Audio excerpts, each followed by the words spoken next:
Good afternoon. We're not going to start right now because the room has a location that I think a lot of people will take a moment to figure out where it is. So give us another 2-3 minutes and then we will start.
All right, good afternoon. Let's start. I'm sure every minute we wait now, we will regret later when the conversation is up and we want to get more points and more perspectives in.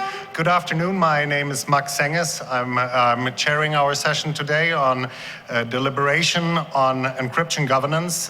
This is going to be, on the one hand, an introduction to deliberative polling and to the possibilities, the benefits and challenges that offers for multi-stakeholder governance, and in particular, internet governance, as well as a feedback session and a collaborative, really workshop session on prototyping a deliberative toolkit, which is a smaller version, as we will share during our session, a smaller, no, I shouldn't even say version, it's inspired by deliberative polling, and it brings together a number of the elements, but it's quite different, as we will discuss during the day. We have the group that's organizing this session works at the Center for Democracy, Development and the Rule of Law at Stanford, and at the Center for Deliberative Democracy at Stanford. And Professor Jim Fishkin is here to really, as our expert on deliberative polling, and discussing with us how the benefits can be reaped and how some of the challenges can be overcome. We hope to make this a really interactive session, so please, by all means, come forward, sit close to the microphones so we can hear you. Just signal, give me a hand signal if you want to come in. I think we're going to have a number of slides more to guide the conversation than to have us give you a frontal lecture or knowledge sharing. It's really supposed to be as interactive as possible. So short hand signal. When you do speak, please introduce yourself if you want, with or without affiliation. One of the questions that we will discuss, in fact, is how to organize such a deliberative democracy experience in a multi-stakeholder world where your stakeholders' perspective is important, whether there is a representation of the stakeholder group, or if for an exercise like this, it's more important and more adequate to participate as netizens or citizens of the internet. One last comment before I give you an overview of how we are structuring this workshop. We have done a pilot last year of deliberative polling on Access for the Next Billion, and it went really well. We had about 69, I believe, participants online and during the session, and got some really interesting insights that we have published in a report that is available on the Stanford website. By all means, if you're interested in access and the policy options and debates around that, do come up, and we're happy to share more and think about further applications. As this is not last an workshop to understand where you folks, where the community, the internet governance participants see a need and good application for this form of democratic practice and values. So here's an overview of how we're going to structure the day. We're going to start with short overview and introductions by Professor Fishkin and myself about what deliberative polling is and how it differs from the deliberative toolkit for multi-stakeholder governance. Then we wanted to give you a kind of a taste for what this is actually like. So the bulk of the second, or for about an hour, we're going to have a walkthrough of the briefing materials that you have in front of you on encryption governance and the pros and cons to that. Jackie will introduce you to those. Then you'll break up into small groups and get an experience of how the deliberation is happening, moderated by Jim Fishkin and Kathleen Giles. For about half an hour, then we come back together and discuss what you heard and bring more insights from a plenum discussion and questions that you have come up with in those smaller groups. Then we just have a look at how a survey will look like that allows you to understand how opinion shifts before and after such a deliberation. And then we would like to gather some feedback from you, both about the process overall as well as on the briefing materials in particular. Then we take a short break, and then we have another hour of deliberation and collaboration about how these elements of deliberative democracy can be useful and can be brought to the multi-stakeholder world. We'll give you a better rundown or more detailed rundown of what that means at 3:45. With that, I pass it over. Oh, no, the goals for the day are clearly we want you to have a good understanding of the concept of deliberative democracy and the tools that come with it and how they can be applied to multi-stakeholder governance and how deliberative polling can be applied here. We want you to actually have a better understanding of what encryption governance means and what the different options in the field are. How that relates to multi-stakeholder governance. And then, of course, we want you to have a really good and high-quality open deliberation and see how different trade-offs and different perspectives come together when you're considering the trade-offs and options in the field. And last but not least, of course, we want to see how your thinking evolves and you can perceive how your thinking and knowledge evolves in such an exercise of critical thinking and civil engagement. With that, except if there are any questions or suggestions to alter the agenda, which are always welcome, we're, as said, an open workshop format. I want to pass it to Jim Fishkin to give a quick overview of the deliberative polling process as such.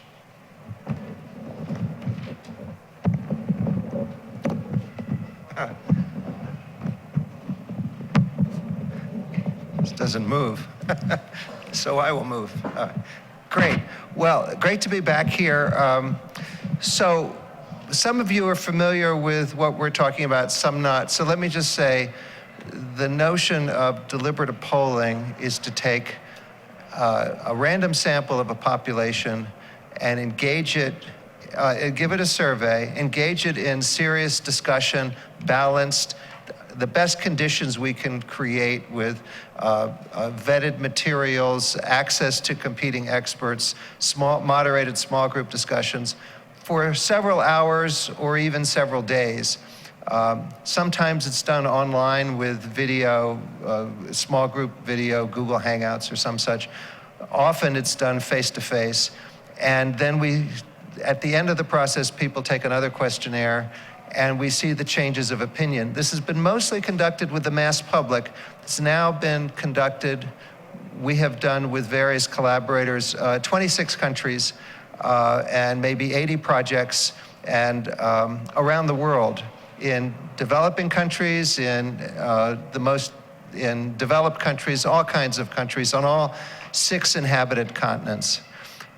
Last year, we got interested in doing this with in the context of multi-stakeholder governance for the internet. And people said, well, you're dealing with an expert community, so you won't get any change of opinion. People won't feel free to tell what they really think because they'll feel that they're sort of ambassadors from their institutions, and there won't be any knowledge gain because they know too much. So we did this project here at the IGF last year in João Pessoa, and even though the turnout was relatively limited, nevertheless, compared to the people who took the survey and didn't come, the sample was in its attitudes and demographics highly representative. There was considerable knowledge gain and considerable opinion change. And so we viewed it by our criteria as a success. There are a lot of more things to say about looking at the results quantitatively, why it was a success. Now, what does this have to do with multi-stakeholder governance?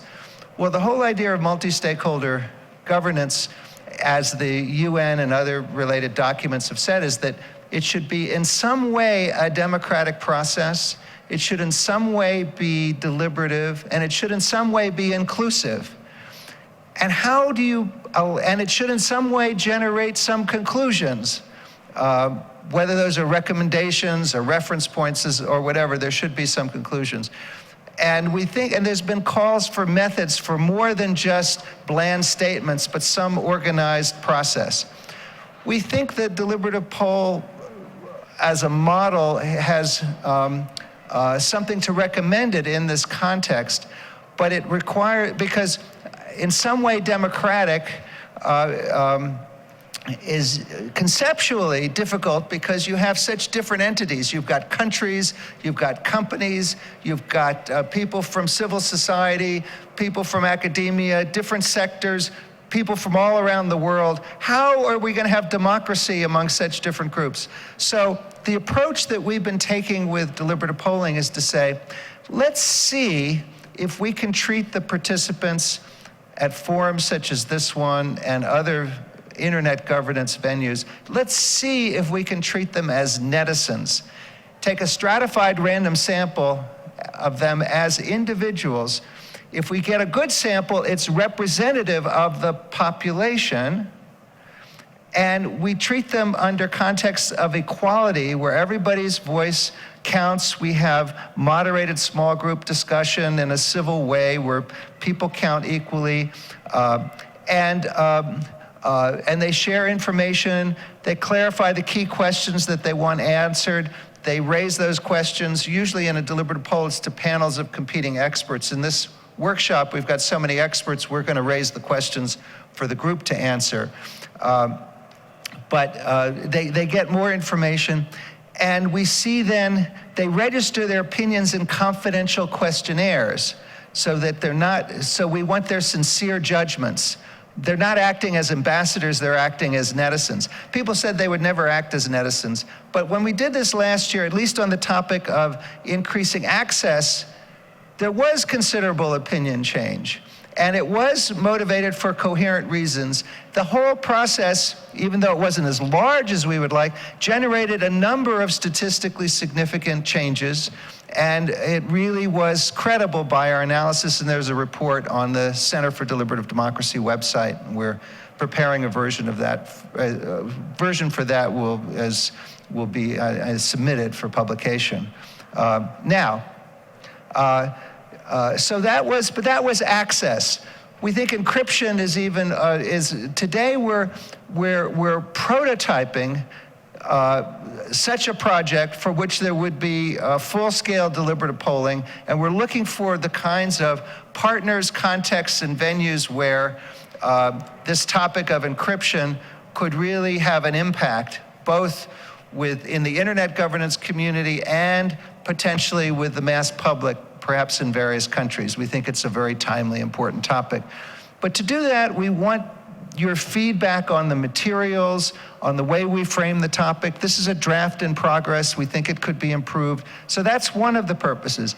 Another purpose is to distinguish the deliberative polling, which is meant to be representative of a broader population. That's why we do stratified random sampling, to distinguish that from a somewhat less ambitious, but nevertheless still extremely useful use of this kind of process, in that in various contexts we've had what we call a deliberative toolkit, usually in schools or for various kinds of civic groups, where they can, for the group in question, consider the issues in the same way as if they were the population in a deliberative poll.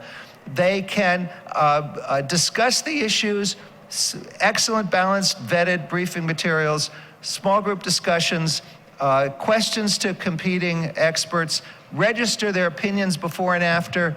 And what does that do? It helps a group clarify its considered judgments about an issue, because by registering, it's all very simple and commonsensical if you think about it, but it's a route to getting something more than bland consensus statements on a contested issue.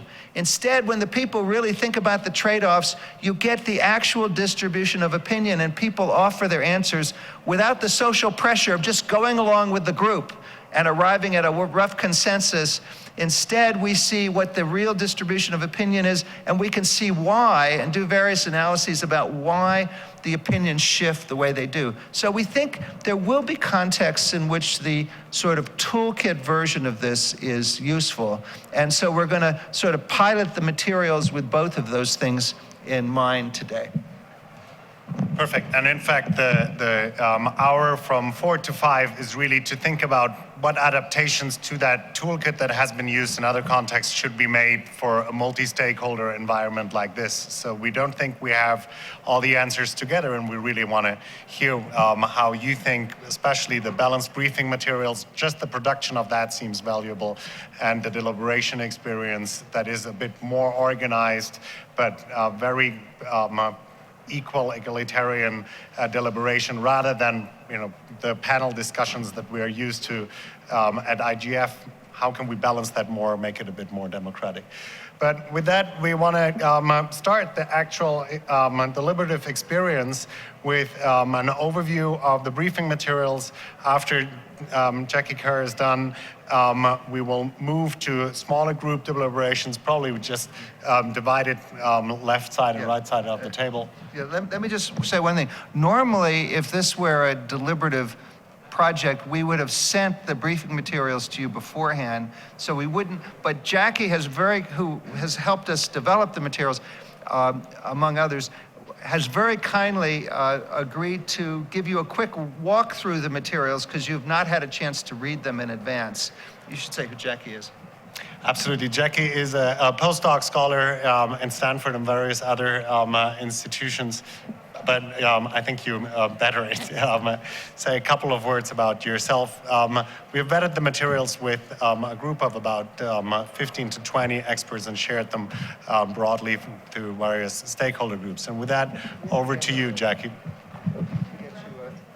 I'm not sure they're moving.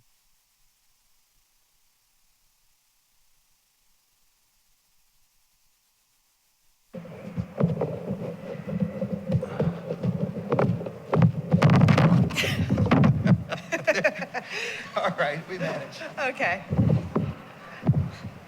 Hi there. So it's an honor to be here, and I will try to do justice to these very detailed briefing materials you've been handed. I'm just going to walk you through them and invite you to look in more detail at what's in the text and the charts. They're in the red folders. So if you look at what is, there's a document that's titled DP Encryption Briefing Material, and that's the one I'll be walking you through. So I guess by way of a few words about myself, yeah, I'm a postdoctoral research fellow at the Center for Global Security Research at Lawrence Livermore National Lab, and I'm a research affiliate at the Center for International Security and Cooperation at Stanford. I've been lucky to be involved in a couple of stages of this process and development, and it's just a very interesting project. How to get this a little closer? As everyone here is aware, the issue of encryption and debates over encryption policy have become extremely significant in the public sphere in discussion in the last several years. Encryption is widely used as a way to secure protected data and communications, secure these data against criminals, spies, governments, but there's significant concern also, especially on the part of governments and law enforcement, over the effect that encryption, especially strong encryption on devices or end-to-end encryption of communications, plays in obstructing the efforts of law enforcement, hindering law enforcement's ability to access and read encrypted data. And so there's been a significant debate over what the correct policy position is on this subject.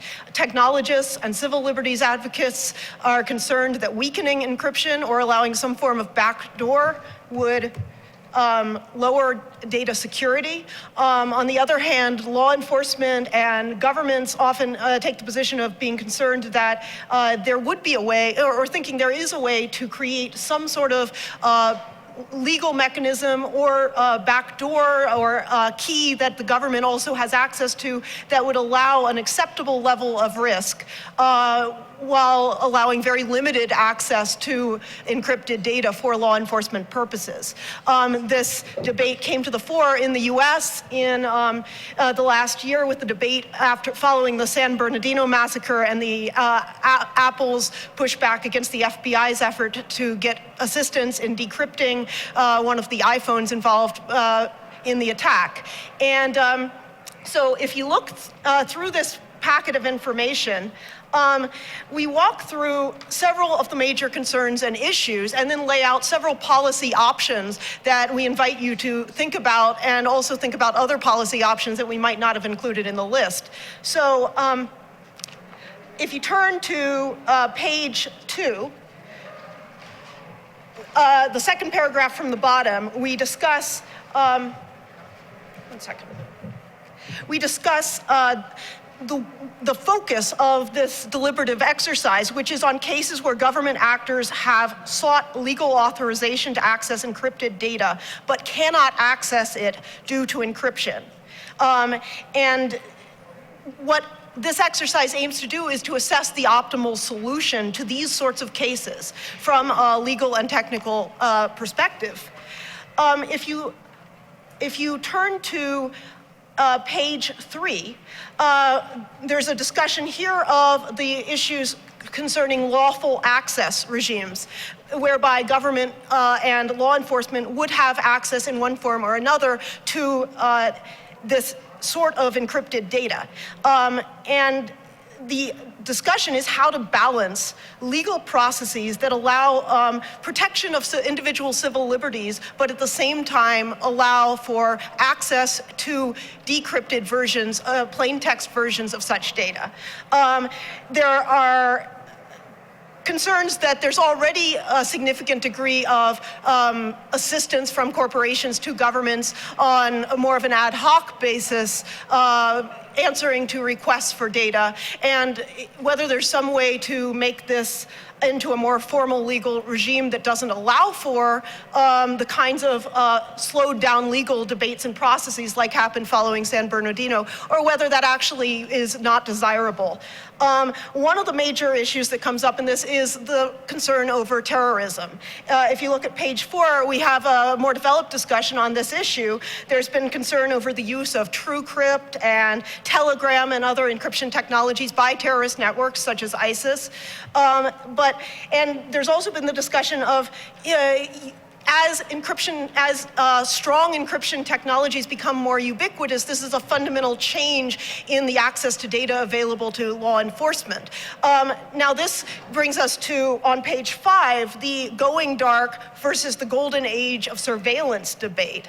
The one side of this issue that is usually postulated by law enforcement is that there's this concern that the access to the types of data that have traditionally been used by law enforcement is becoming less and less possible. This data is becoming more and more available. It's so-called going dark because of encryption technologies. The counter-argument posed by many civil libertarians, for example, is that in fact this is far from going dark.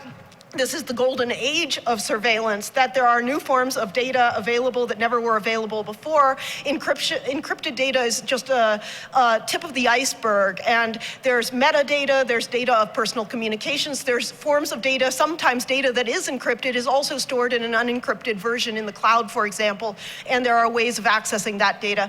Overall, people's lives and contacts and communications are much more traceable than they've ever been, and so this is a golden age of surveillance, far from going dark. This debate continues, and there are arguments on both sides.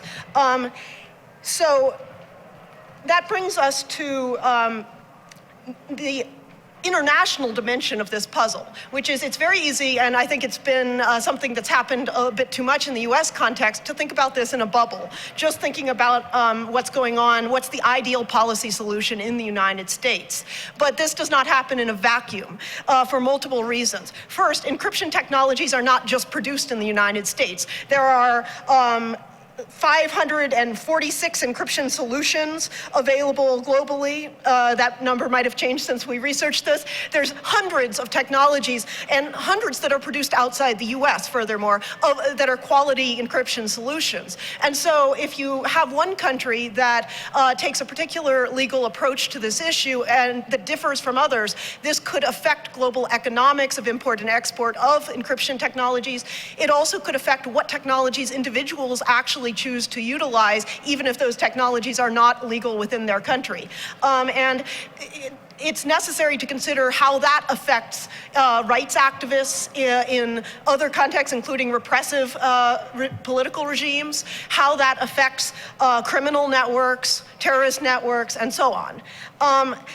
Other dimensions of the international debate include a normative dimension over how these policy choices in one country might reflect on and influence policy decisions in other countries. There's ongoing debate right now in the US, China, India, the UK, France, and this is on page 8, by the way, Russia and Germany over these very policy questions. New laws requiring companies to assist in decrypting or hand over encryption keys to governments have been passed in the last year and a half in Russia and China, for example. Meanwhile, the UN has issued several reports, including a report by the Human Rights Council declaring encryption as necessary for the exercise of the right to freedom of opinion and expression. This is on page 9 of the discussion, which brings us to the discussion we're going to have today. There are a number of policy possible options. Now, for your reference, on pages 10 and 11, there's a discussion of key terms. So if you want to look for definitions of things like lawful access, end-to-end encryption, escrow keys, these are all metadata, these are all there and described. If you turn to page 12 now, this is where we talk about and lay out a handful of different policy options. And also, for your reference, on pages 14 through the end of the document, there's a chart which will help you look at these options in more detail, giving pros and cons of each policy option. What we've tried to do here is incorporate options which deal with both the domestic policy debates in any given country and the international dimensions and normative dimensions. So to begin with, I will not start with option 1. We'll come back to that at the very end. But starting with option 2, which is under bullet point B, it's called approaches accessing encrypted data, break, circumvent, and compel. So we've laid out several options that deal with policies concerning access to encrypted data. The first one, option 2, says to mandate exceptional access. Create technical means for law enforcement to decrypt and access data when legally authorized. This is definitely one of the strong positions that has been held and supported by law enforcement, for example. And then there are several possible ways for how to further that objective. For example, you can, 2.1 here, you can impose costs for non-compliance. You can make companies pay fines or be liable if they block this exceptional access. Policy option 3, reject mandatory exceptional access, we made as a distinct option. It's clearly the opposite in a way of 2, but it could be made as a legal framework in its own right, and we've laid out in the chart a number of pros and cons that have been argued on both sides of this position. Option 4 deals directly with the issue of whether or not to compel companies to assist in decrypting data, to either provide keys or backdoors or direct assistance to the government in decrypting data. And this could be done in such a way that it affected design decisions so that companies were legally liable to decrypt data. And so if they didn't retain that ability themselves, then they would face problems legally, and they wouldn't have the ability to push back legally that this was a violation of the design of their product. Option 5 is to authorize government hacking, which is clearly another different solution to this issue. And it deals with, among other things, what we've discussed in bullet point 5.1, the issue of vulnerability markets and governments storing vulnerabilities to allow them to hack into encryption protocols or encrypted devices. And moving on to section C, regulating the availability of encryption technology, deny, restrict, or promote. We've laid out a couple of options again. One would be to restrict ubiquitous strong encryption for public use. Another would be to support ubiquitous strong encryption for public use. And again, I refer you to the chart, which goes into a great deal more detail than I have time to right now, as you debate and discuss these policies, for more on the pro and contra arguments for each of these. Obviously, there's a relationship between the legal frameworks discussed in the first set of points and this technological decision, and the two will influence each other as policies. Moving to part D, approaches consult and deliberate to find solutions to the encryption problem. This deals with the question of what process should be used to come to an answer. I think one frustration for many in different communities has been the siloedness and disjunctures in the settings where this debate has been happening. You have people in law schools debating civil liberties issues, people in security centers debating security issues, and there's an extent to which the two don't necessarily happen in the same place. There's a lot of secret discussions and so on. And so one option would be to have a national public expert commission that was appointed to deliberate on and identify possible solutions. Clearly, interesting topic in this particular setting where we're talking about deliberative democracy as well. Moving to point E, dealing with the international dimension. We could establish a set of voluntary global norms to protect encryption against restrictions and weakening due to national security and economic interests. So this would be a set of best practices that then states could attempt to conform to. Now I'd like to come back to that meta question, which I skipped at the beginning of the policy discussion. And so we've been debating this a bit amongst ourselves today, even what is the right framework for this? It's written on this sheet that you have. The meta debate is privacy and ubiquitous strong encryption versus exceptional access. Which is more important to security? Privacy and ubiquitous strong encryption, or exceptional access following due process? I would suggest in debating this that you maybe think about what you think of that framing of the question and possibly consider it without the for security, and instead think which is more important, period, for whichever values you think are most important. This is a question we could debate at length. Security can mean many things. It can mean personal security and protection of civil liberties being part of that, but there's some concern that it primes the debate to be focused more on national security. So the meta debate is over which of these options is better, period. And on this note, I want to turn it over to you all for the discussion. The main thing here is not to try to pick every single one of these policy options and debate and come to a solution on each of them, but more to think about which you think are most important and discuss those in depth. And perhaps also there might be other policy options that we haven't thought of or put here that you would like to consider. So on that note, open it up to the small group discussion. Thank you, Jackie. You did the impossible. We gave her 15 minutes, and I think you actually stuck to time. Thanks a lot. Great. Just a couple of very small comments before we take off for the converse and deliberations. Importantly, that there is a very strong technology component in this topic innately, and we do not expect anybody to be a technology expert. In fact, if technology questions come up, please signal and we will try to get you a good answer. But this is really more on the policy dimension, and if somebody thinks that he has a technology solution or wants to champion that, something that is not in here and we haven't considered, let's kind of park that for the moment and try to find an answer following our conversations. Also, of course, we want your feedback to the material, so any annotation and comments that you have.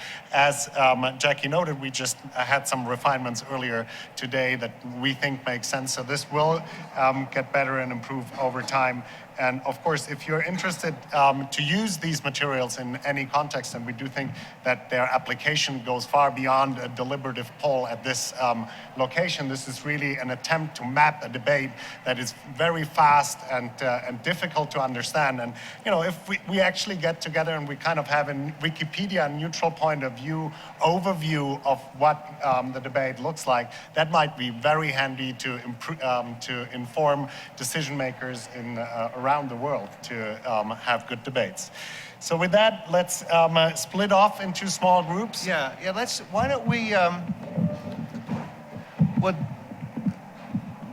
why don't we go around the room and count off, and then we'll use the number that you get to divide you. So would you like to go first and just say, you're number 1, you're number 2, and just remember your number. Just speak loudly. Go around. Hello? 4? No, 1, 2, 1, 2. No, we could just do it. Well, we could just, they know which are odd and which are even. We could just go around. 1, 2, 3, 4, 5, 6. What? Oh, the participants, people who are willing to participate. So just go around the room and count off from 1 to whatever, maybe 40.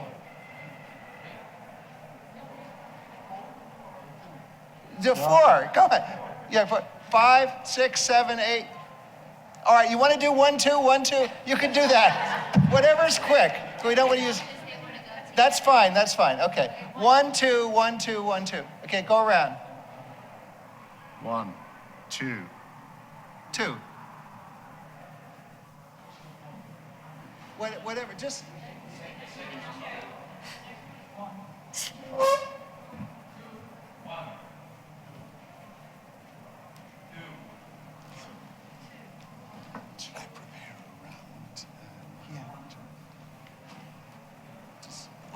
One. I think. Are we all finished? You're what? 2. 1. And there's some people here. 1, 2, 1, 2, 1, 2. Just please keep going. Who else? Who else is? No, we've done it. Okay. Well, I just didn't want everybody to sit with their friends. But if we do 1, 2. So all the 1s come over here, all the 2s go over there, and we're going to circle the chairs. And then we'll come back to these. 1's over there. 1's over here. 1's over here. Jim is going to moderate that conversation. And Kathleen in the back, who raises her arm right now, is going to moderate the number 2 deliberations. Yeah, and then after that, we'll reconvene the chairs and we'll come back to where you were, okay? We come back at 3:20.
about how they have NSA but it's just unlimited for their campus.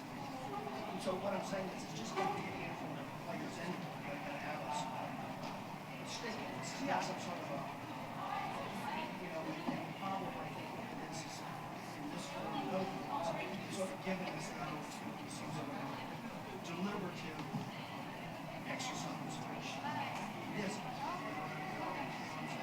There'll only be a handful of people that will be able to actually crack and get in at the end of the day and have any meaningful impact with the Senate because they'll have both technology and electricity. They'll have electricity outside of developing countries. You can't, I mean, we've got the undersea fiber to the East Coast of America.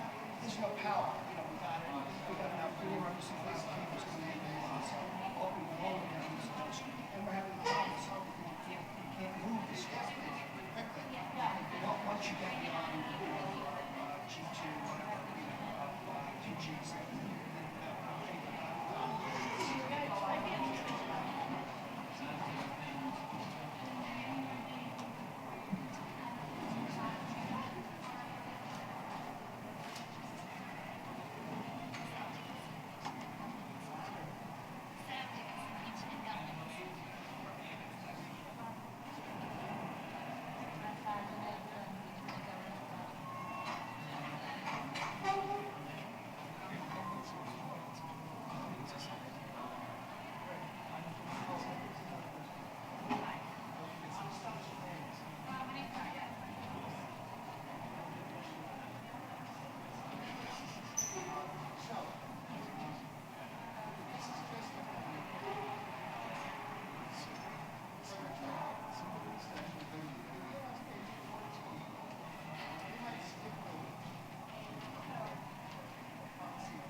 Streaming, okay. So you can hear me, but then the first person, no, Max is saying no microphone.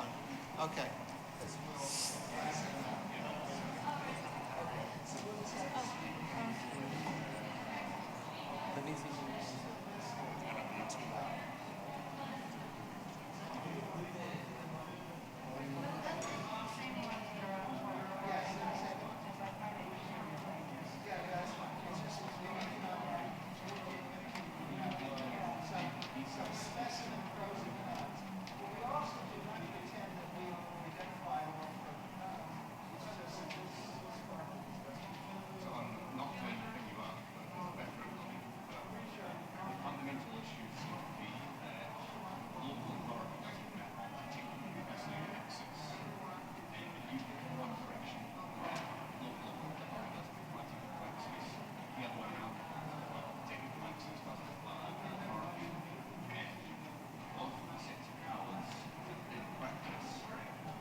Just a quick housekeeping announcement. We have 5 more minutes. Maybe collect some questions you'd like to discuss in the plenum round.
All right, I know now the conversations just really got deep, but I have to ask you to come back to the plenum and we can continue the conversation there, maybe finish the last yeah.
idea that normally our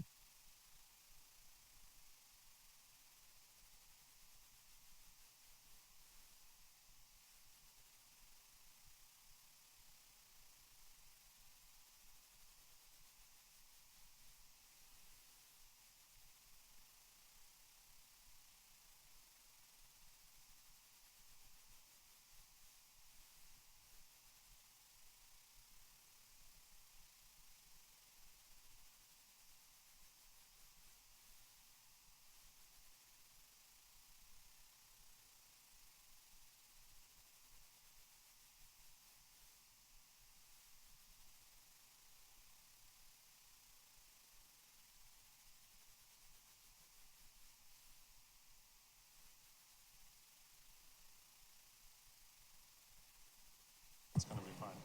Hello, hello. Okay.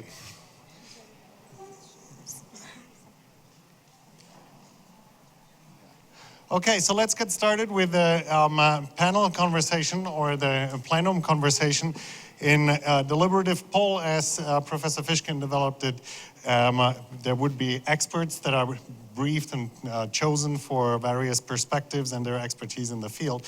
Now, in an IGF context, there's expertise spread across the whole community and different viewpoints come from that. So we will have one of the group participants that you've selected ask the question, and then we will see who from the group finds to offer a perspective and answer to the particular question, and have a short debate on each of the questions.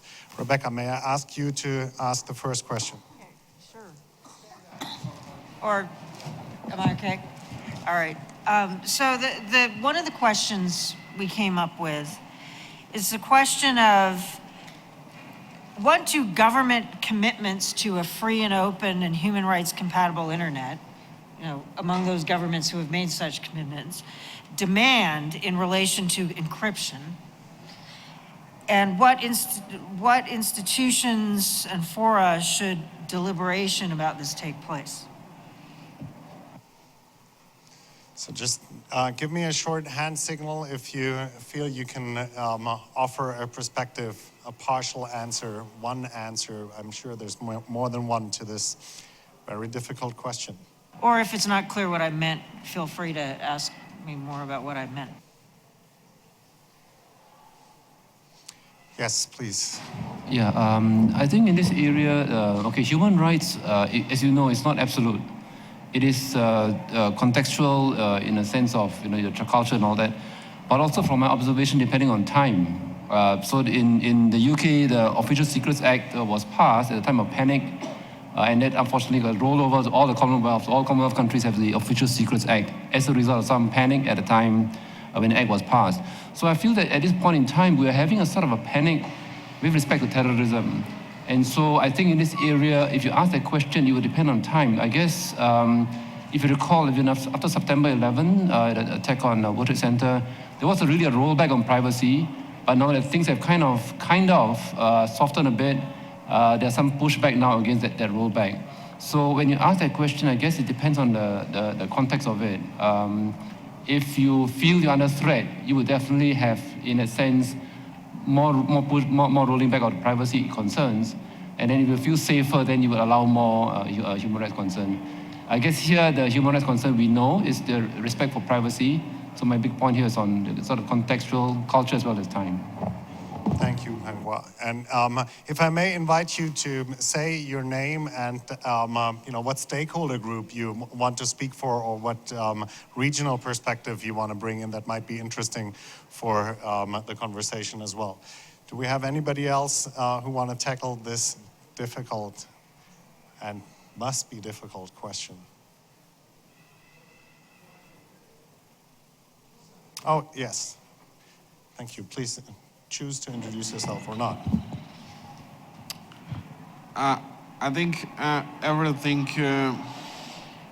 every perspectives should be sent for making internet human rights compatible. For that reason, I have the universal answer is to adopt international instruments which could preserve human rights with that. So I think this is the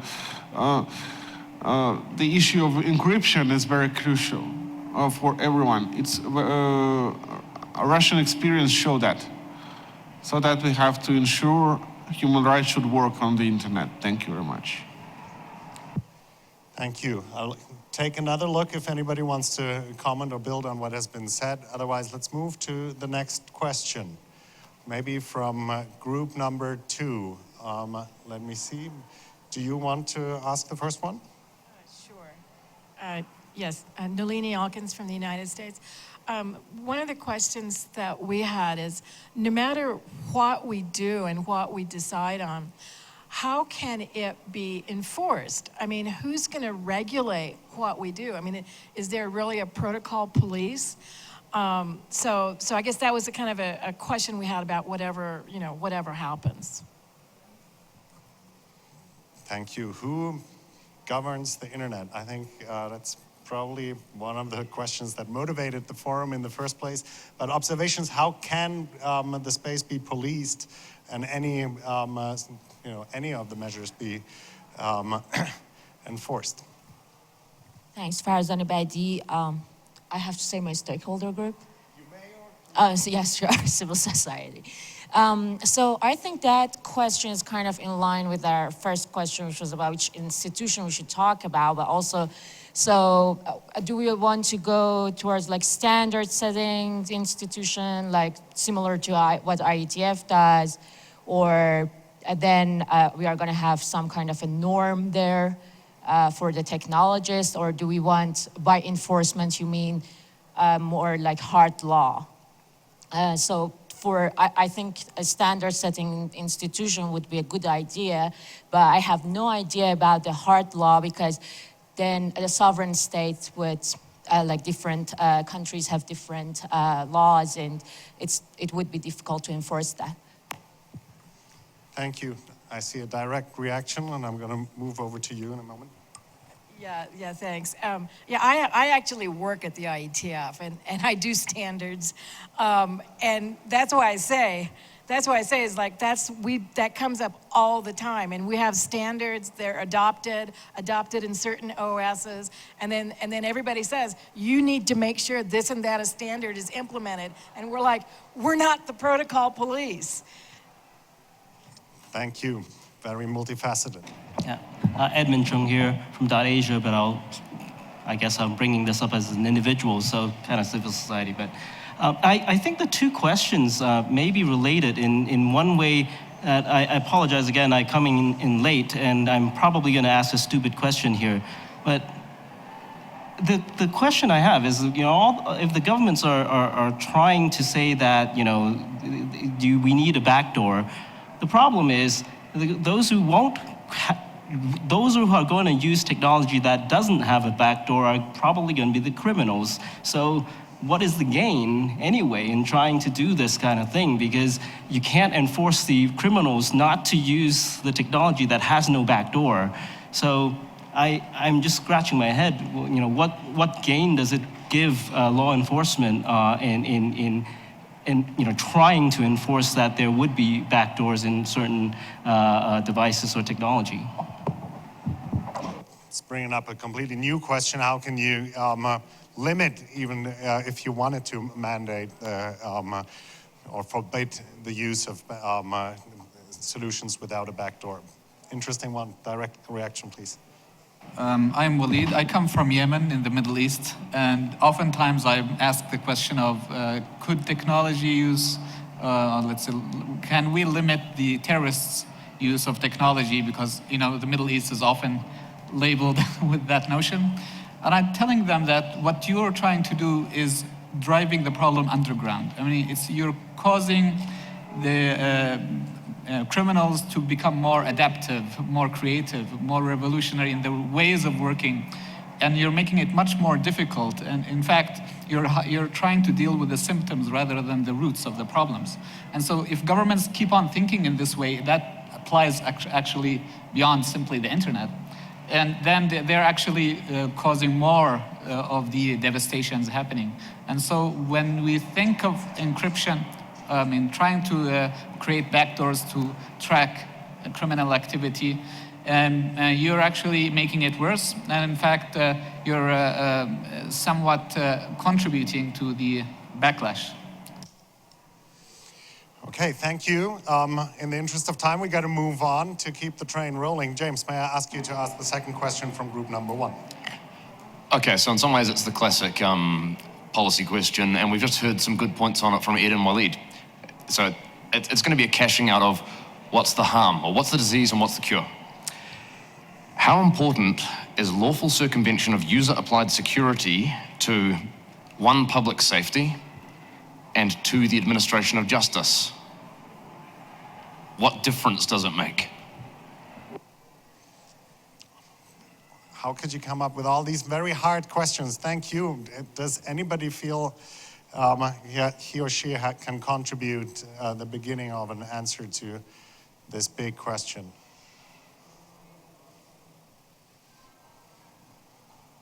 I'll give one comment. I think if we wanted to allow governments to be able to get in through the back door, they're going to do it anyway. I think no matter what, if we say no, it's going to still happen. But by making it lawful, then I believe any evidence gained would be able to be admissible in court. Otherwise, it's gained from unlawful means. So I think it's better to do it in a lawful way. However, I don't believe that we should allow backdoor access.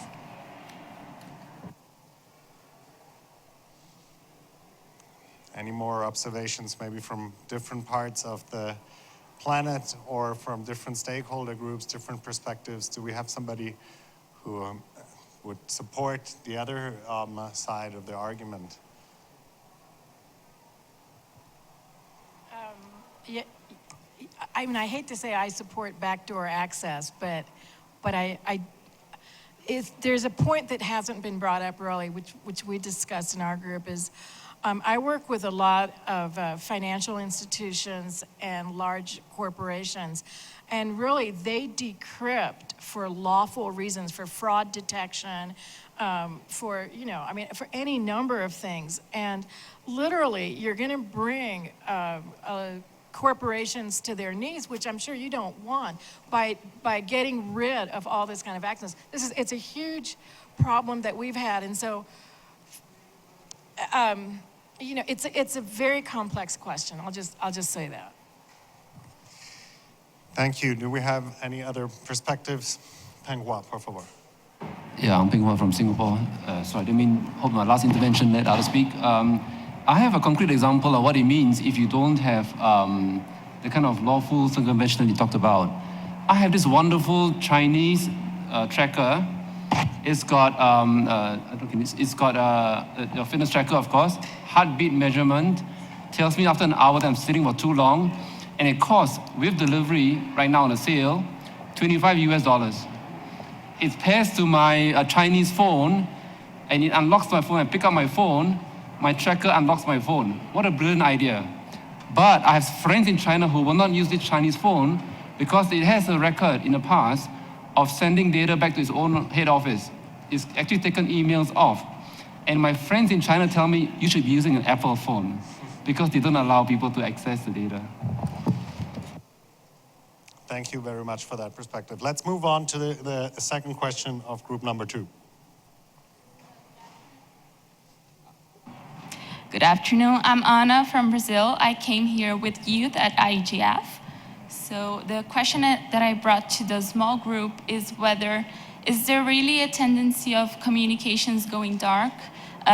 Because a lot of companies still rely on data as their business model, as really a commodity, is there really an interest of completely blacking out communications? So the question whether the going dark argument is even in the interest of the private sector and hence would ever come to bear. Anybody wants to comment and elaborate a little bit on their perspective on the going dark perspective?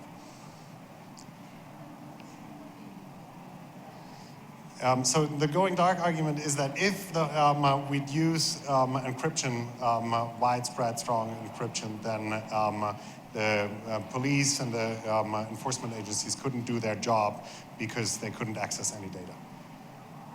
And that is, of course, fueled by companies like WhatsApp and similar, who start to encrypt all communications end to end, which makes it much more difficult to access.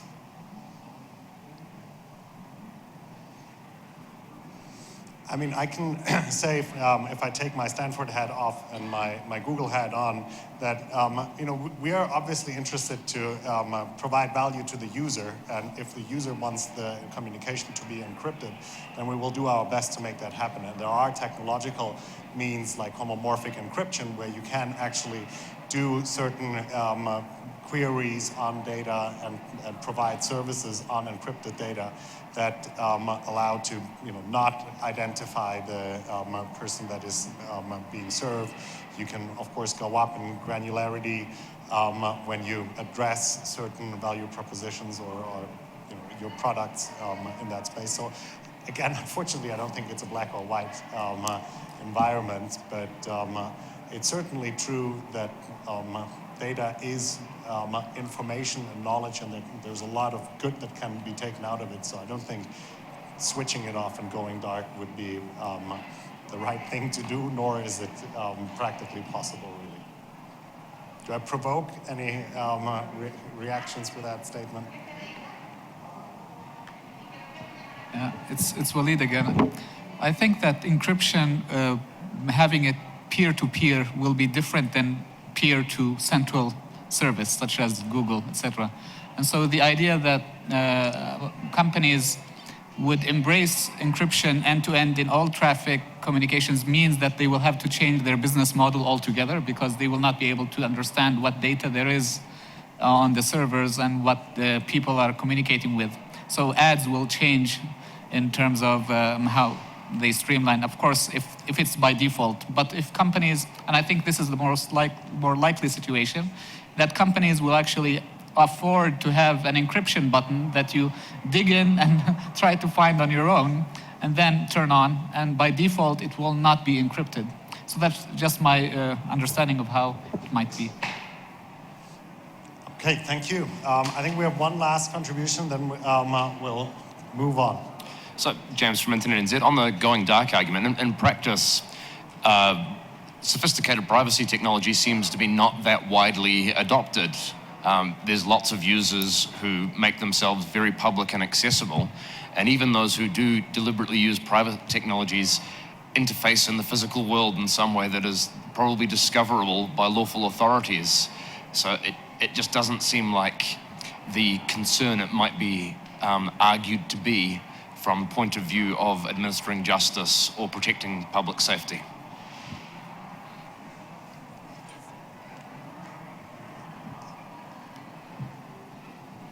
I'd add also here, bringing back to the argument of the golden age of surveillance, the counter-argument that's often brought up in reaction to this is there's a period of time, the last 10 years, say, where a lot of digital information and communication has been available for law enforcement purposes. But that's the easiest it's ever been to access people's private communications. So maybe that's sort of being pushed back a little bit. But think about before that, before the internet, the ways in which law enforcement had to go through significant legwork to get that same level of access to people's communications, get embedded in networks, get wiretaps on specific phones in specific places, et cetera. It was much more difficult to get access to that kind of communication data. And so to say that it's going dark is looking at a very limited short-term historical horizon. And in fact, there's more data out there and available than there ever was before. That's the counter-argument that is, often brought up as the golden age of surveillance. Okay, so let's go to the next item on our agenda, and that is Jim giving you a bit of an background of how this survey that we've not administered to you because of the shortness of the format that we're doing today. It's just a taste of the deliberation experience, but a survey would be handed out before our communications and before you've read the balanced briefing material, and then after. So in a small group like that, the purpose is just to notice yourself how your perspectives have changed and how the perspectives of the group have changed. In a full deliberative poll, of course, you'd have a random stratified sample, and you could actually see how a given population would shift its perspective, and more importantly, for the second part, for the second survey, really have a reference point of what a community would say if they had thought through and deliberated about the trade-offs of different options. So, Jim, over to you. Just in the interest of, well, to explain, if you have in the back part of a survey, we're not asking you to take the survey, but let me say a couple things about it. When we do these projects, we find that there's substantial, significant, in the statistical sense, opinion change. About 70% of the items we asked changed significantly. If you ask an individual person, did you change your mind? We find they never say they changed their mind. But if you actually look at what they said before and what they said after, there's significant changes. So if you look at this and say, well, I wouldn't change my mind, that's fine. But in fact, many of you would on many of the items.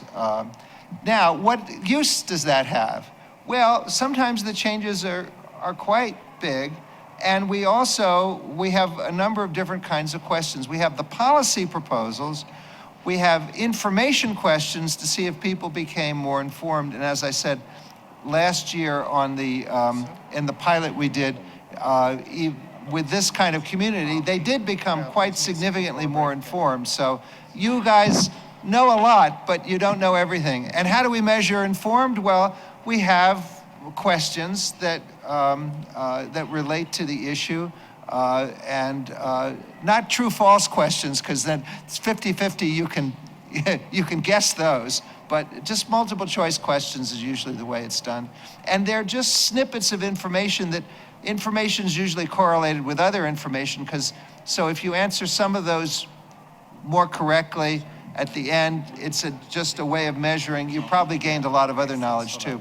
And then questions that we think reveal, might be used to explain the changes. So there are trade-offs, there are values, there are other things so we understand, and we can do regressions with those. So that's what we would do with a full-scale deliberative poll, where you would be asked the initial question on first contact before, not here at the meeting, but when we first contact you.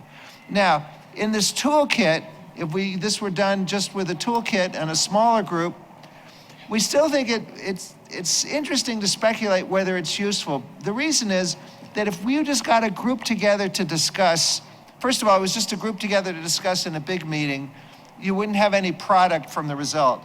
Then if you had a show of hands or tried to get some consensus statement, usually it's quite bland, a bland consensus statement.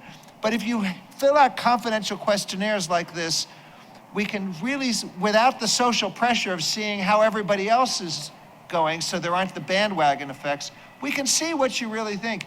And one thing we do know is that after a discussion like this, and this was a very brief discussion, but let's say you had several hours of this or more, you really do have opinions. You have, and your opinions have become more considered, and you've considered arguments on either side.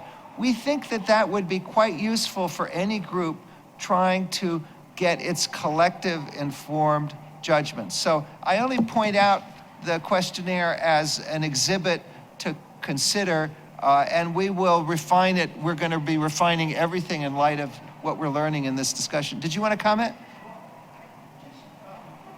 You need a microphone. Oh, okay, let it boom. Wait, give him the microphone, because I still can't hear him. I'm sorry. I was involved in this last year, and by the way, I really like this. That's why I sort of came back at it. But one of the, if I had any sort of overarching, it's what we want and what this platform can deliver. Right. Are really two different things in many, many, many instances. You know, you really do need people that live in this soup all the time to understand that you don't have the right to be forgotten because you can't be forgotten. The architecture doesn't permit for that, okay? And that, you know, and God knows if you just follow the news, governments can't be trusted. You've got problems with the private sector too, but quite frankly, all they want to do is sell you something. So it's not like they're going to come knocking at your door or something.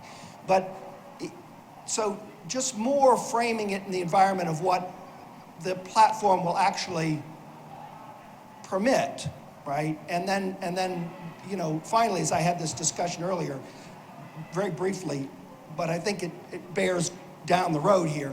This is really an arms warfare. This is going to be very much like the nuclear weapons age, in that only a handful of companies and countries will have the power, I mean power, electrical power, hundreds and hundreds of megawatts, to drive the technology that'll allow them to have the keys to the kingdom anyway.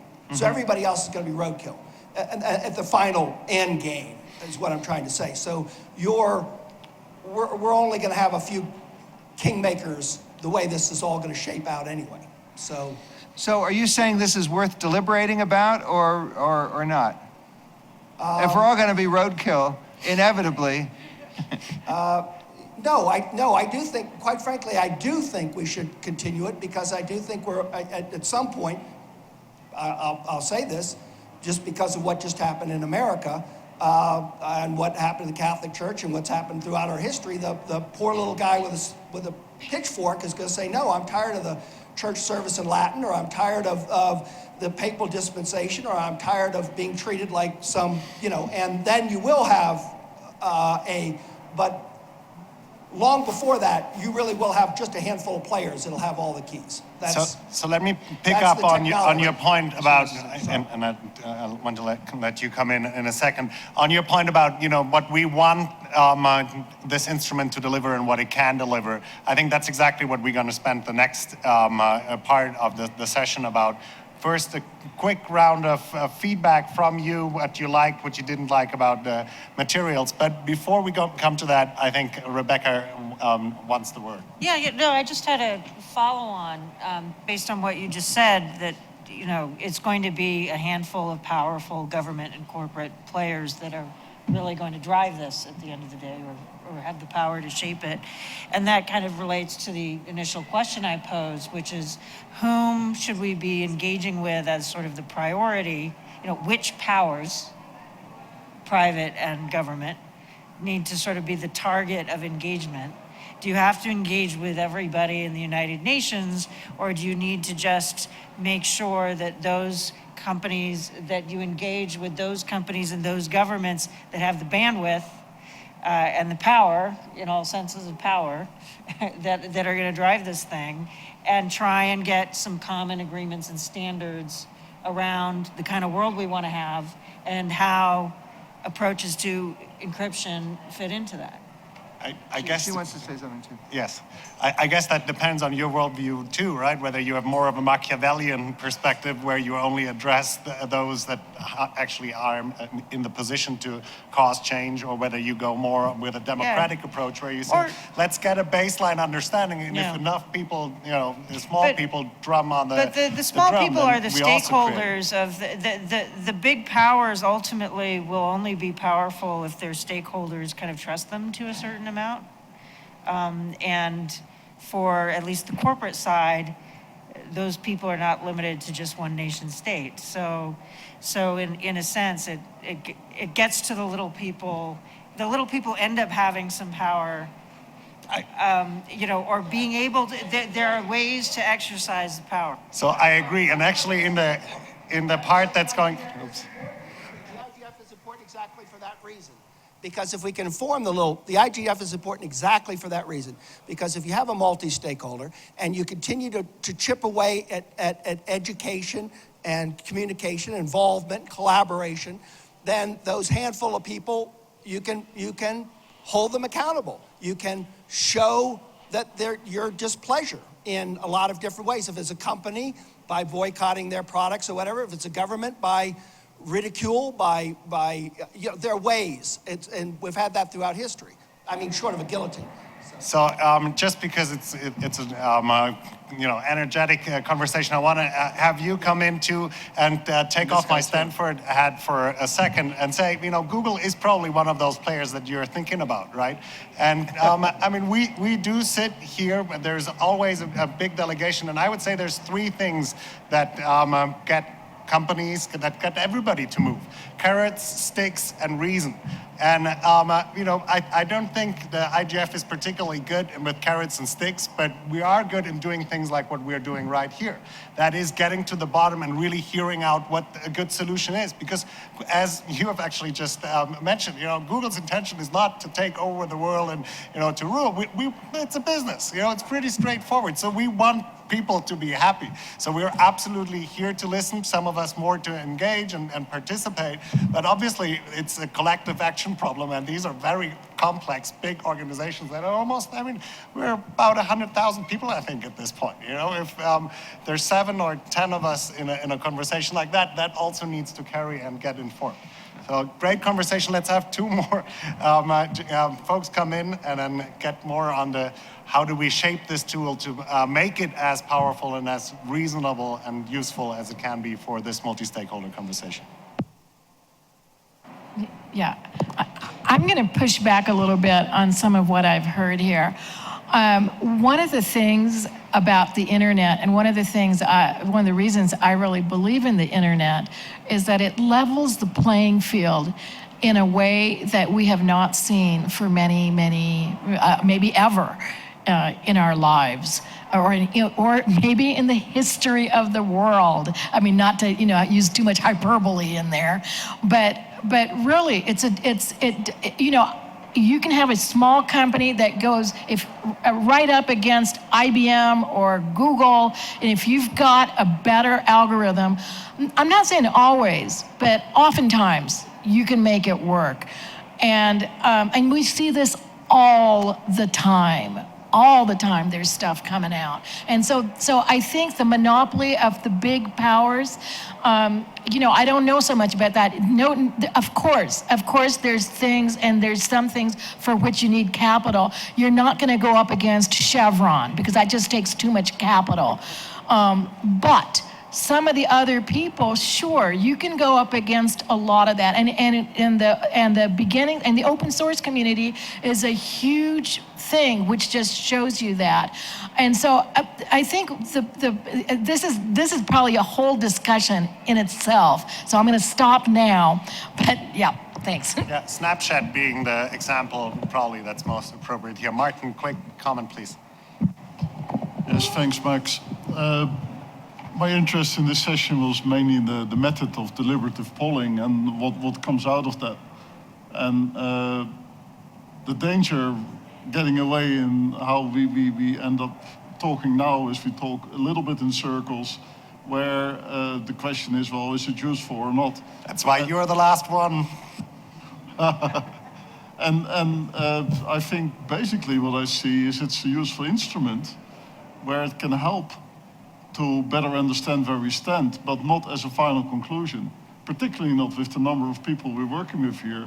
Then big data analysis is much better.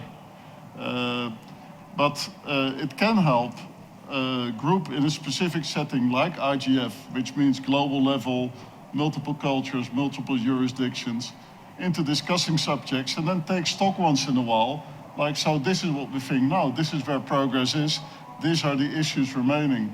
So in that way I see a useful role in global debates for that. But please stay away from any pointing that this may lead to conclusions with these kind of meetings. That's not my feeling, and that has not been growing stronger after this Well, I mean, I think conclusions are a very, that goes person by person and maybe organization by organization. So I think, depending on the subject matter, in fact, one of the arguments that we make about the methodology is that you can see by the delta between the before deliberation and after deliberation, if there is a big delta, if a lot of people change their minds, then probably there isn't all that much clear, the topic isn't that ripe yet, right? There is no consensus, not even close. But yes, I mean, we don't expect there to be consensus at the end. In fact, what Jim pointed out is that it's good in clarifying positions and making clear why somebody, holds one and the other. And as we actually, Jeremy and I will give a quick overview of how this potentially can contribute and what makes multi-stakeholderism special in this context. Let's not get hung up on that conversation now. Let's have that at the end of the session. Now we have had planned 10 minutes. I would cut that down to 5 minutes and see what you have in terms of feedback on the material and on the subject matter that was discussed. I can start off by saying I think the groups were a little big. I think if we did it again, I don't know what your ideal group size is, but it's probably closer to 7 or maximum of 10 people. And especially a loud setting like here is not particularly conducive to having everybody engage and really have that deliberative conversation. So that's a first observation from me. Please, any points about the materials that you saw? Alex, if I understand correct. Did you want to come in? I think the design of the materials itself shapes a lot what is happening now in this methodology. That itself is a strong limitation to the value of the methodology. I think from group 2 it became apparent that the case scenario is a very US-centric scenario, which doesn't work in Russia, for example, as one of the colleagues said. So keep that in mind, that maybe you have already designed materials through this type of methodology. And now we're going in circles. Well, look, when you convene a group for a discussion, you really have to use everybody's time very productively to try to clarify the pros and cons of some different options. And yes, these materials need to be more developed.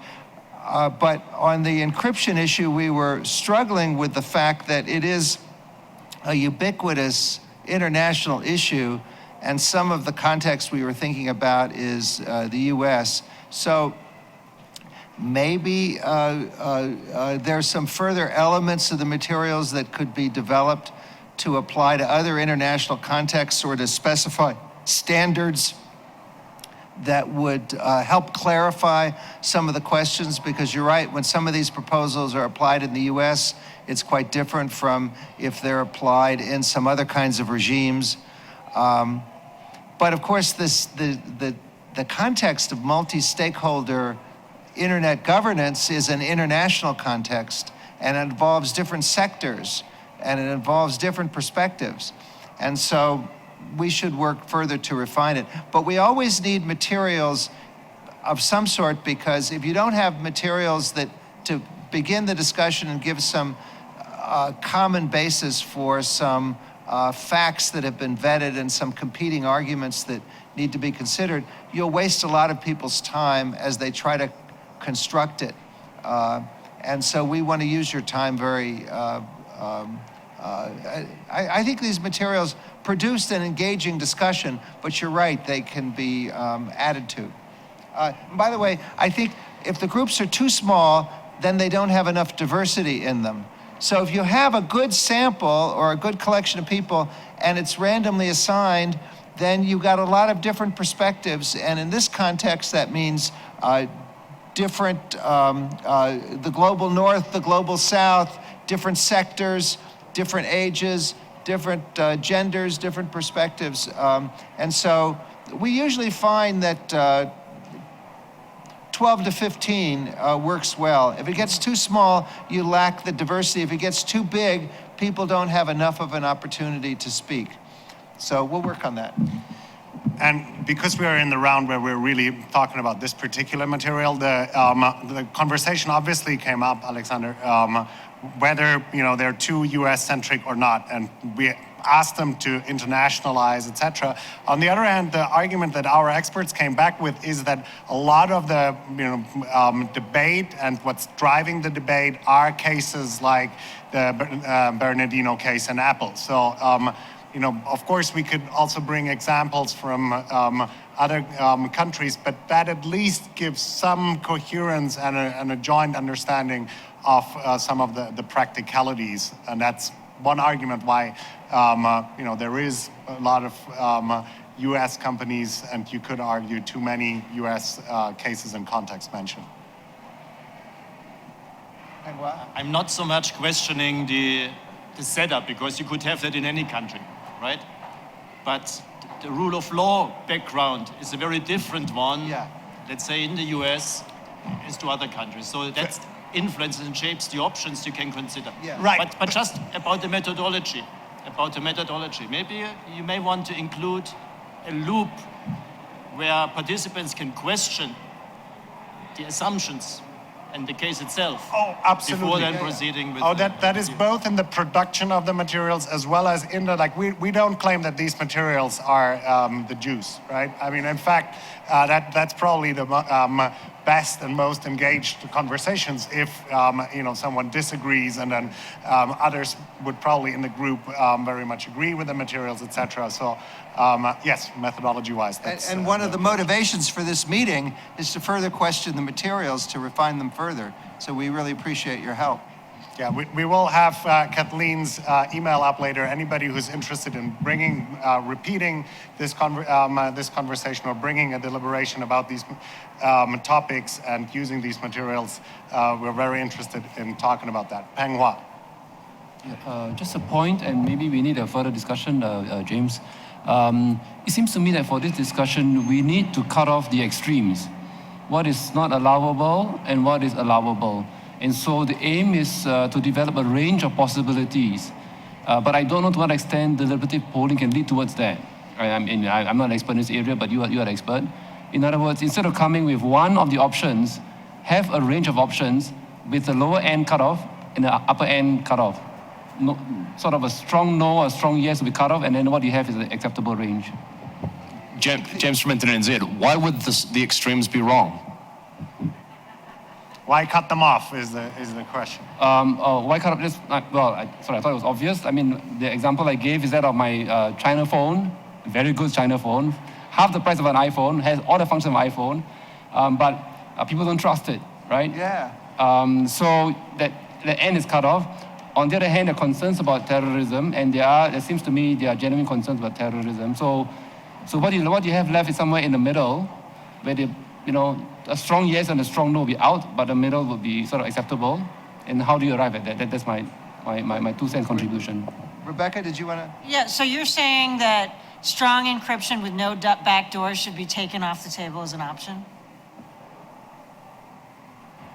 I think so, yeah. Well, James? So my thought in response to that is there's an important decision in how specifically to pitch the examples. As we have them, they're pitched at the level of policies you'd adopt. I think there's a case for going much more specific.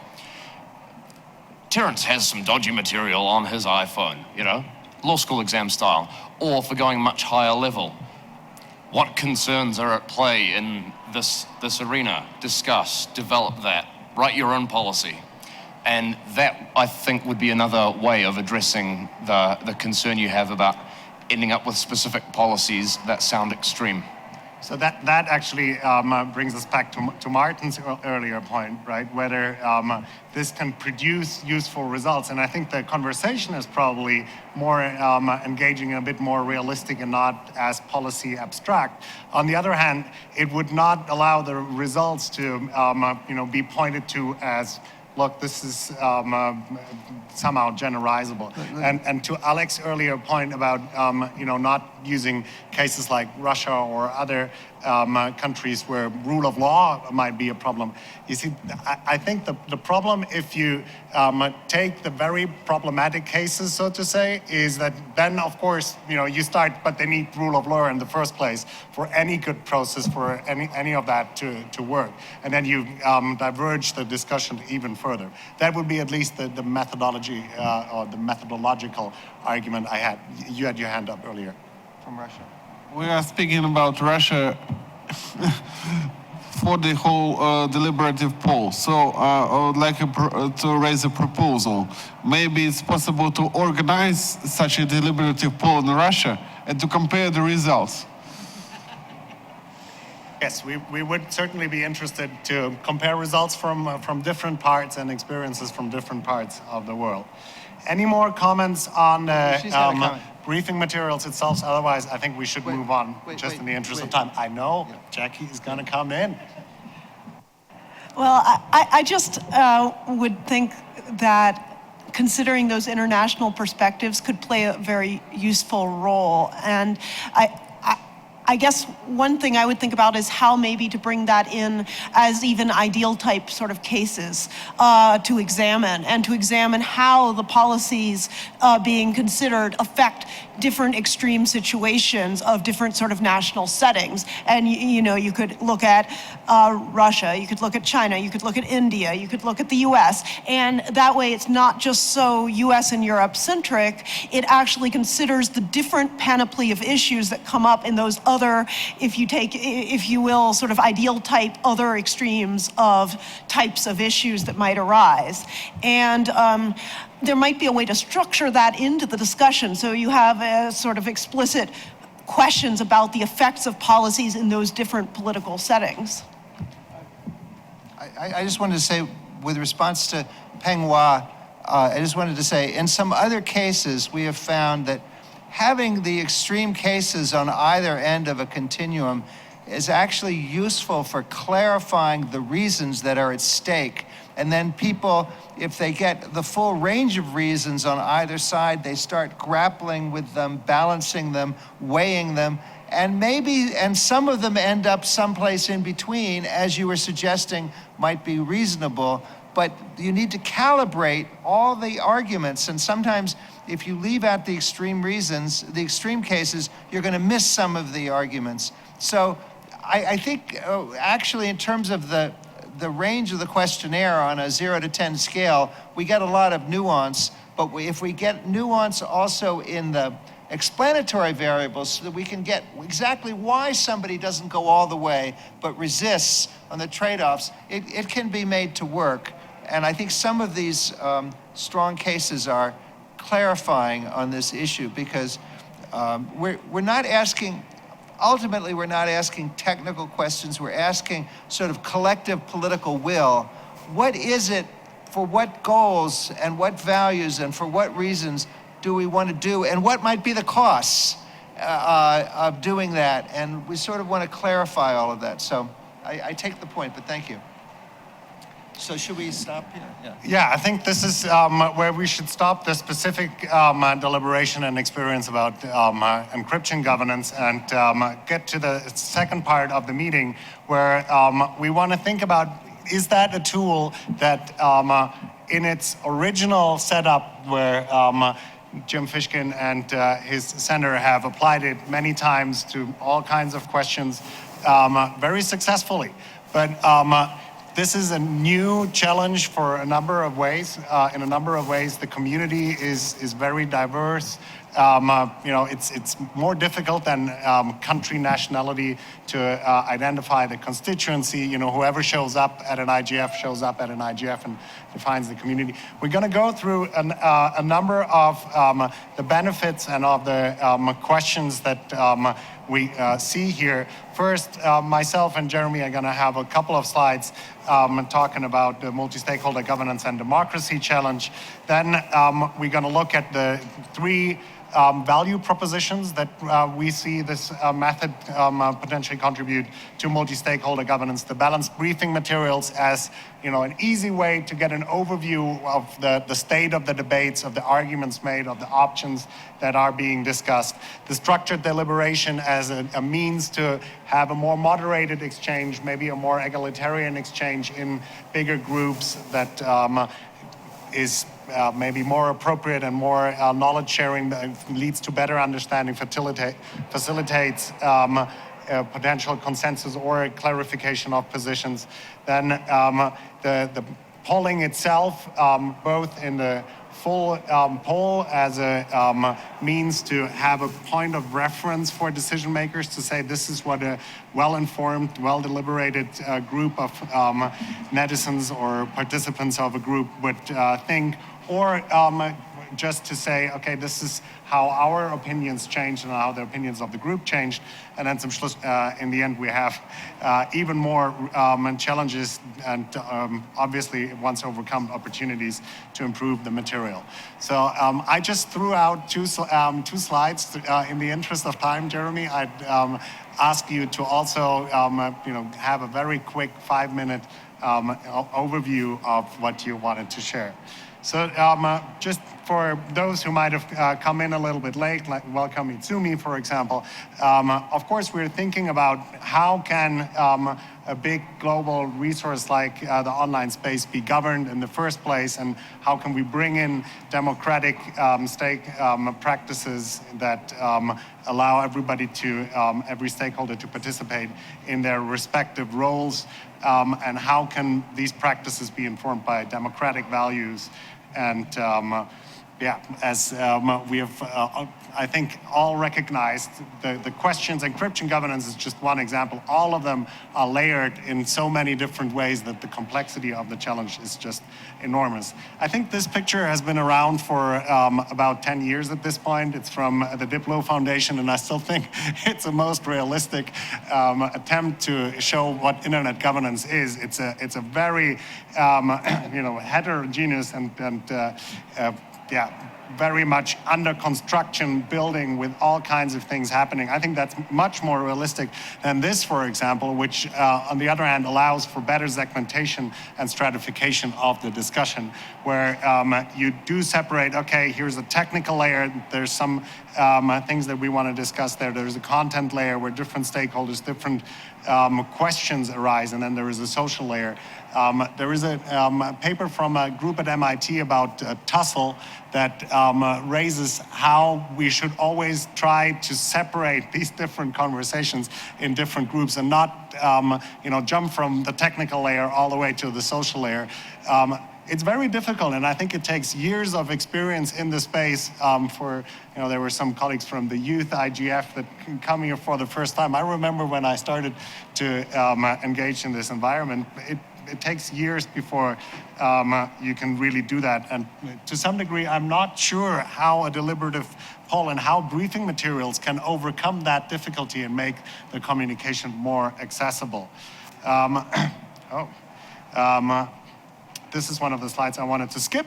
And this is from ISOC, and I think that represents, again, the status quo relatively well. You have a lot of different stakeholders. There's open debate in various fora, but then in the end, the policies and standards are decided by the individual groups that have jurisdiction or that have the mandate to decide on the policies. And then there is yet another group of operators, the ISPs, the internet service providers like Google, et cetera, that then bring the services to the people.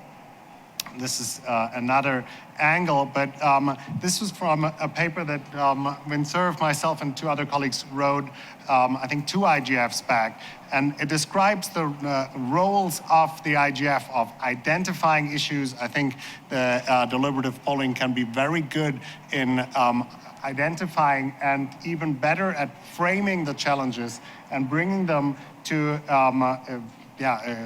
a concreteness that then groups outside of the IGF can start experiments and can start to work on solutions. And then we come back in this environment and we document and track how things are going. So one of the options that the group, that the team is discussing, that full disclosure, I always bring up is the IGF not one big deliberation, and should we see, how has one IGF changed people's opinion before IGF and after IGF? Are the mailing lists that are going on, the Internet Governance Caucus, not deliberation spaces as well? And I think there is a lot of meat there. We'd love your opinions on those. Another element that I think is important to bring up, we have very high standards and very high ambitions for this multi-stakeholder internet governance environment and policy making. And these are all the principles that the Net Mundial conference and process had identified.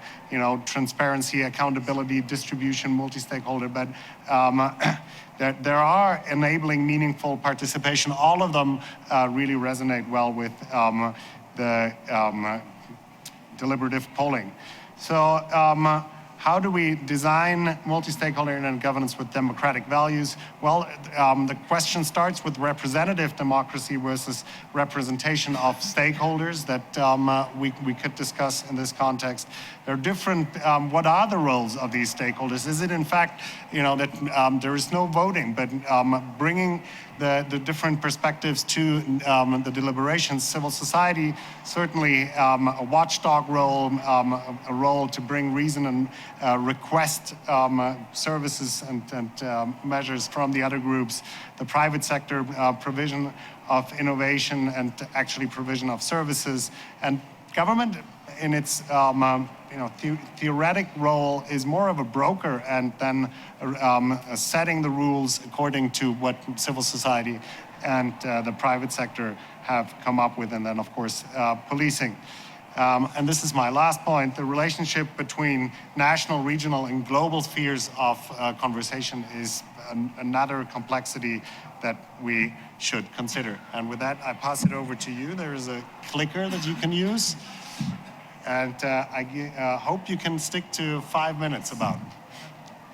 I have my 5-minute timer running. So this takes off from the last slide, which referred to how representative democracy is not really workable in the global environment, because we don't have a global parliament, we don't have a global demos, we don't have elections at the global level. The United Nations is not really a substitute for that. So instead we have multi-stakeholder representation, and that's what I see multi-stakeholderism as trying to accomplish, a kind of global alternative to a representative democracy. But I also see them as being fairly far apart, and as you can see in the diagram, fairly rough on the right-hand side. And so what we want to do is to move them closer together and to smooth off the rough edges so that we have an overlap there. And I think that deliberative processes are a way of trying to smooth off those rough edges. The rough edges being that some stakeholders are more powerful than others, that issues are not really considered in depth, and people may jump to conclusions. So through deliberation, we can smooth that out and come to a better approximation of democracy on a global scale. This diagram is impossible to see because of the resolution of the screen. But basically, what it shows is how we have the three stakeholder groups: governments, private sector, and civil society, all trying to make rules and influence rulemaking without a real center of connection where they can coordinate and collaborate on policies to guide them. And the IGF is there in the center. What we could do is to use the IGF more effectively as a locus for the exchange of policy ideas. And it wouldn't change the power structures. Governments would still be the ones making laws. Companies would still be the ones making their own policies, but the IGF would help to coordinate. This is also impossible to read, but this is one template for a way in which the IGF could become more effective as a center for deliberative a deliberation on internet policy issues. I won't go into the nuts and bolts of that, but I've tried to create a simpler version at EFF, which is where I work, through this little infographic. I have hard copies of it. If you'd like to come and see me later, you can grab one. And it tries to break down what we're trying to accomplish at the IGF and in other multi-stakeholder fora into a set of criteria, which are inclusion, balance, and accountability. And I think deliberation really is mainly about balance. It's about how we stop certain stakeholder groups from, or certain stakeholders from imposing their external power that they may have, whether it be financial or political, and really boiling down to actual issues and actual what is in the shared public interest. So there are various ways in which we can achieve that sort of balance. A traditional multi-stakeholder structure is that of ICANN, which tries to reach balance by splitting up the organization into various constituencies and stakeholder groups and trying to reflect that in the board structure. But, I mean, it's a little inflexible, it's a little vulnerable to capture. So I feel that deliberative approaches are better than what I'm calling the constituency approach of ICANN. It's not so vulnerable to capture and strategic game playing as the constituency model can be. It is more adaptable. You can have different roles taken by different stakeholders depending on the issue. And this is something that we learned from the Net Mondial Forum, where they clarified that the respective roles of stakeholders aren't fixed but may change from one issue to another. Through deliberative democracy, we also have a focus on achieving win-win outcomes rather than just brokering compromises. And I won't go through the other points because I've just about used up my time. So I think that the experiment that this represents has some potentially really valuable lessons for how the IGF as a whole could evolve and better fit its mandate to be an institution that helps everyone to develop shared global public policies for the internet. Thank you. That was very helpful and incredibly on time. I couldn't believe that he'd managed that when I saw the slides. Well done. Thank you. So we're now going to walk through the different, let's say, value propositions that deliberative polling can bring. And the first one, we believe, is to allow stakeholders to obtain an overview through neutral point of view briefings on policy options to address internet governance issue. The briefing materials in front of you. And the current practice is, of course, that we find academic experts, anybody could find an academic expert, to issue a 1.0 of the materials, basically asking questions how, what is the current state of the debate and writing that down. And then we or another organizer of such a deliberative polling exercise would go and ship that to the different stakeholders and experts that then look at the proposition. And the outcome is really not that far away from a very good Wikipedia article, right? Where you would have something like some party, and ideally in this more concrete and applied context, you would say, Google's position is X, the ICC's position is Y, and you could list the different positions and proposals, either with or without the actual stakeholder that is proposing it. The challenges that we see is, as has been pointed out, the political complexity on the one hand between different regional, cultural, international spheres, the complexity that you have that very thick technology underlay that quite frankly sometimes a genius engineer comes up with a new solution, and that of course changes completely the rules. It's already very very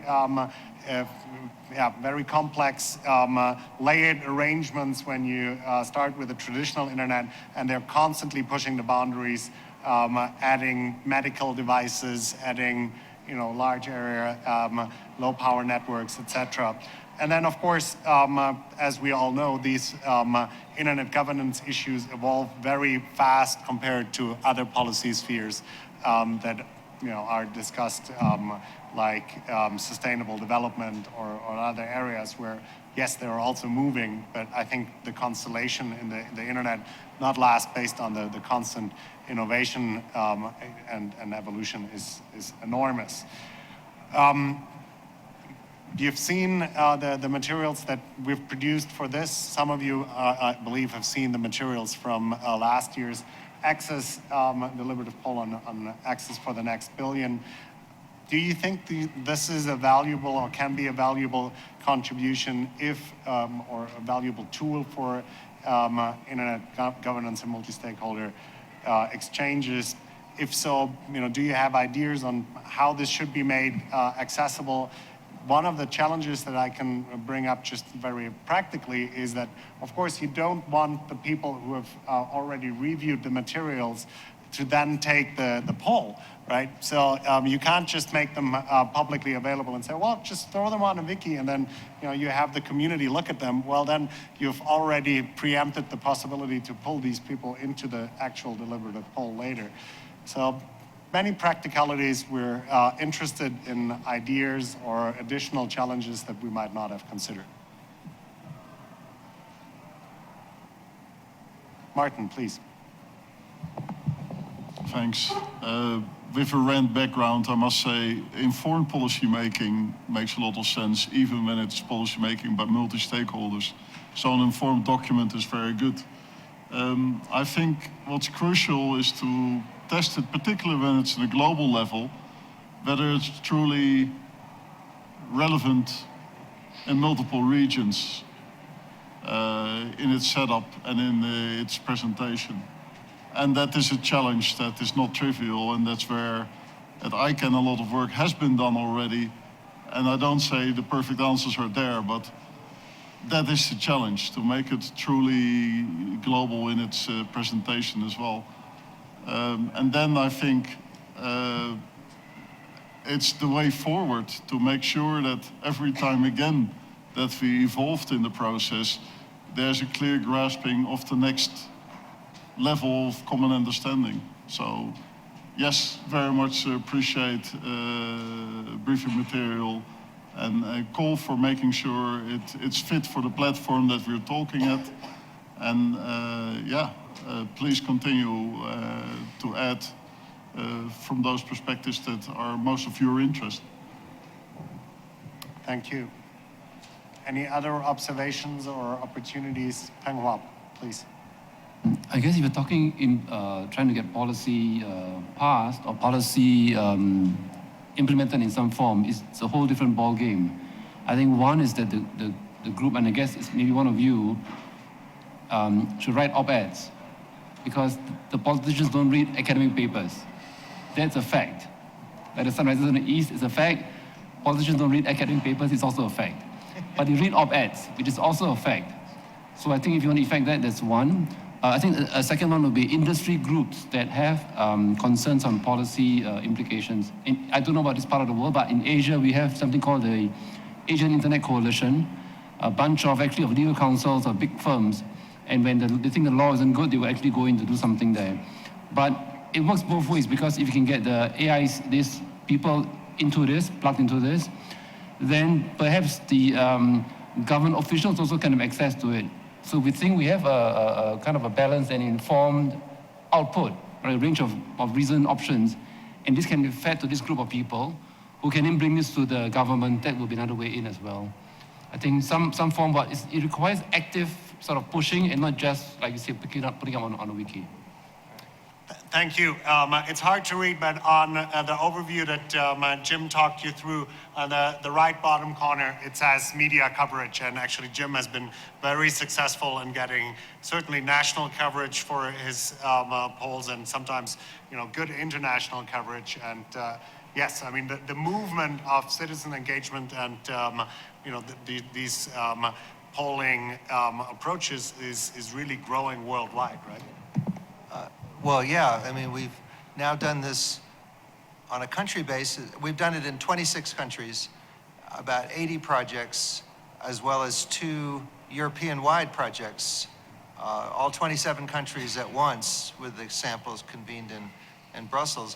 But look, the key to getting attention and impact is having the right collaborators and having the right context. So I don't do these things. We provide technical support and help groups, institutions, sometimes governments, sometimes NGOs, whatever, do them in the right context. And I think I wanted to say the secret of success is to have the right partners who can somehow follow through or make sure that the results are going to be listened to and considered seriously, because we're all subject on a lot of issues, even in an expert community, to what was termed by Anthony Downs years ago as rational ignorance. We don't spend a lot of time on issues that we can't have an impact on, and if we're only one out of many, many people, we've got more other things that we'd rather spend our scarce time and effort on.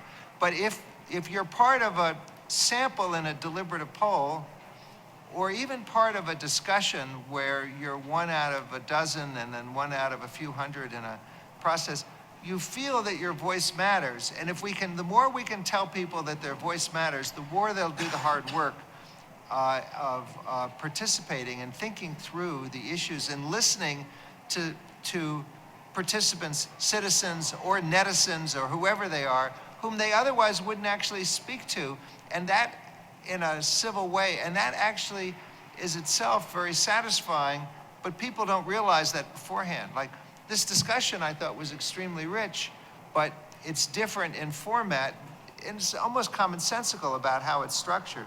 But I think that we would like to solicit your interest and advice on contexts where, on encryption or other issues, this kind of process in the internet governance space could be worth conducting, because not only the issue's important, but there would be some institutions that are interested in listening to the results. Precisely because it's a hard question. You know, there are a lot of cases around the world where we ended up doing a project precisely because it seemed like a nearly insoluble problem. And so the decision makers wanted to be able to invoke the deliberations and considered judgments of some population that had really thought about it, and the reasoning for it as part of what might suggest a solution. So we did all this work on encryption because we were really interested in it, and it seemed like a ripe topic. Anyway, I don't know what the right context is, but you know, we'd like to solicit your advice. Last question on that matter. We already touched on it, the technical complexity. Is there any ideas on how to reduce that? Is there you know, an almanac or some resource that you can recommend where, you know, these issues get explained from a technical perspective? Was that a general statement? I think he's got a different question. Yeah. Different comment he wants to make.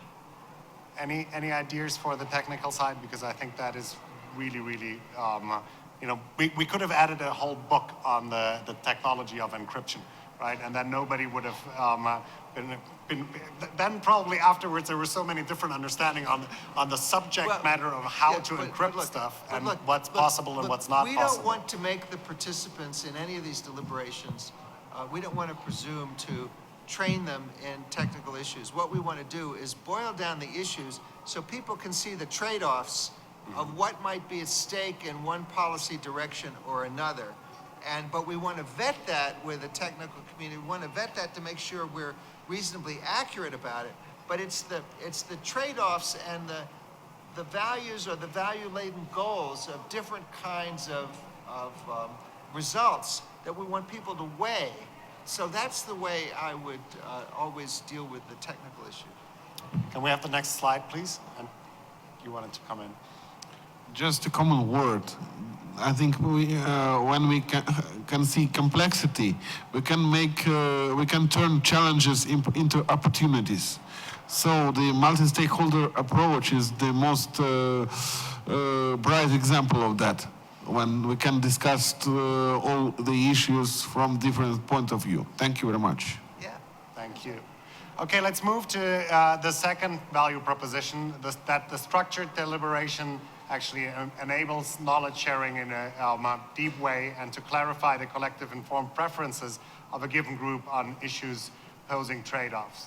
Facilitate mutual understanding of the basis for agreement and consensus and disagreement. So that's the goal that we believe this deliberation can pursue. Right now, we're doing it through moderated small group discussions based on these briefing materials, and then on the large group and plenary question and answer sessions, either with experts that are dedicated and pre-vetted or are in the group. Number of challenges again, the selection bias for a pro-democracy group of groups that do want to have this exchange. Probably a good part of people would, who oppose some of the positions that are brought forward and discussed would not want to defend them here. Challenges to define the constituency and the population we've mentioned before. And I think it can be agreed that the deliberation should be on value questions rather than technical options and their merit. Any comments on how the deliberation can be structured more appropriately for the multi-stakeholder context that we have here? Rebecca, please. If I understand from what you guys have been saying and a bit of what Jeremy was talking about earlier, that there's sort of a thought that this deliberation, if you were to do more deliberation and kind of institutionalize it within the IGF, that might help with decision-making, might help with Not actual at the policy. IGF, right? Not The at the decision- IGF, but governments and Informed companies decision-making. would take it to places where decisions get made, either at the national level or in companies or at standard-setting bodies or whatever. And I guess the one challenge, it relates to this kind of selection bias challenge in terms of who the decision makers feel their constituencies are. Yeah. And from whom they gain legitimacy and whose approval they care about.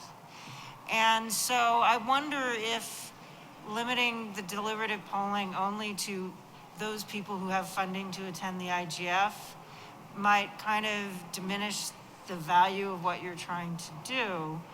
And if there's a way of thinking about how you kind of identify the communities and constituencies that actually the decision makers feel that they answer to or feel that really matter to them, and how you do deliberative polling amongst those groups.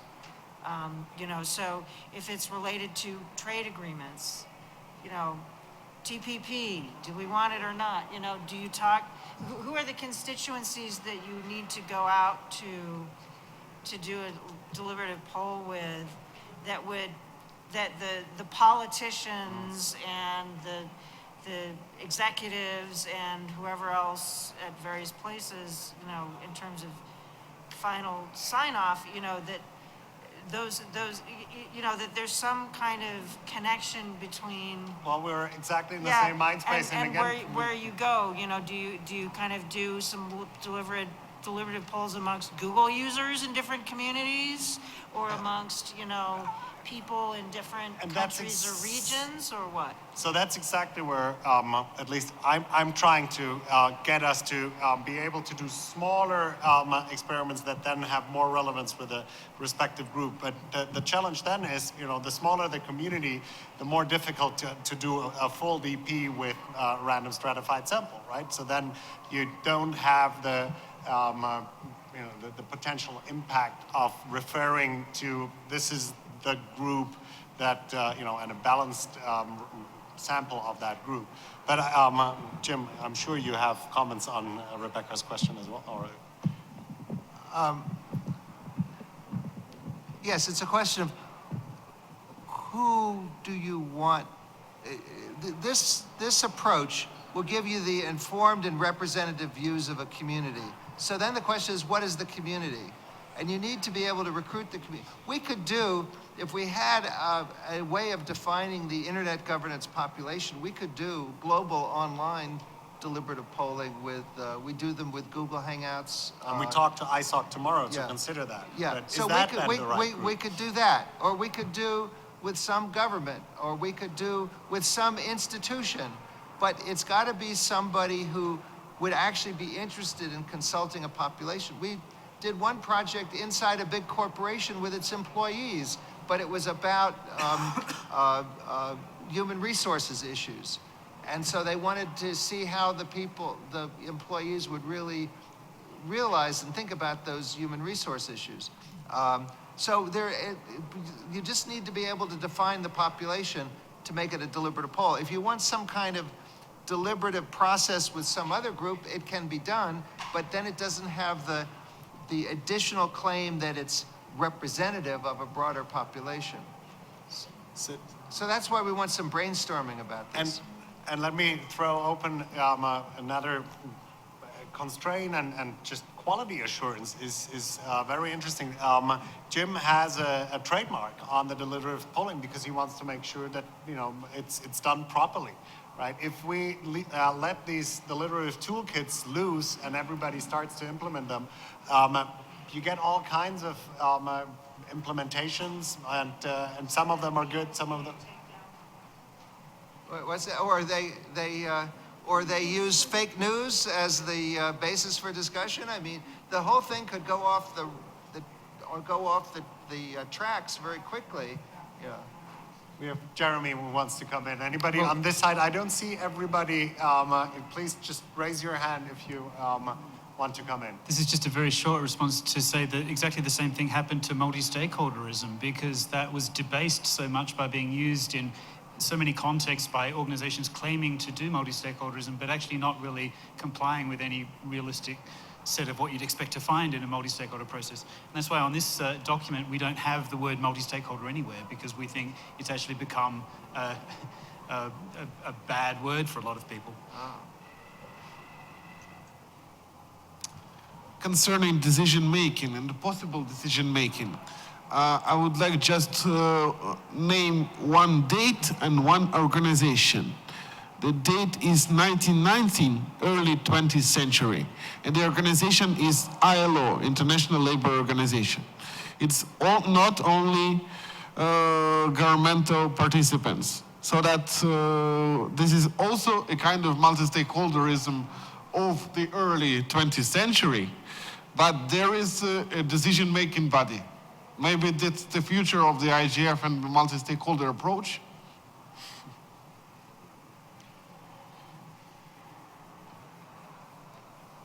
Okay, I'll let that stand. Or Jackie, do you want to comment? Would a comment on the briefing document process be relevant? Yeah, can you take the mic? Yep. So there's a question. Oh, hold on. Can't quite reach that. There's a question that occurs to me looking at sort of the way you diagrammed the way the briefing documents are developed, and thinking about that from my participation in the process. I am very impressed by the degree of serious, work that's gone into figuring these out, both times I've been involved.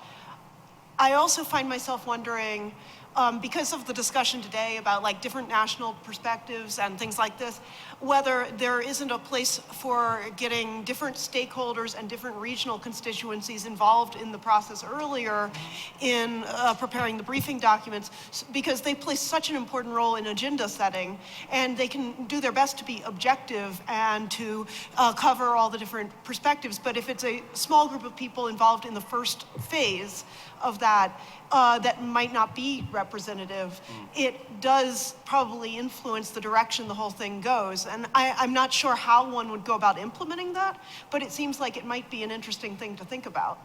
Oh, yeah. And the last time, it's very useful advice, and the last time we had the documents for the previous round vetted with a couple of different international groups that were brought in.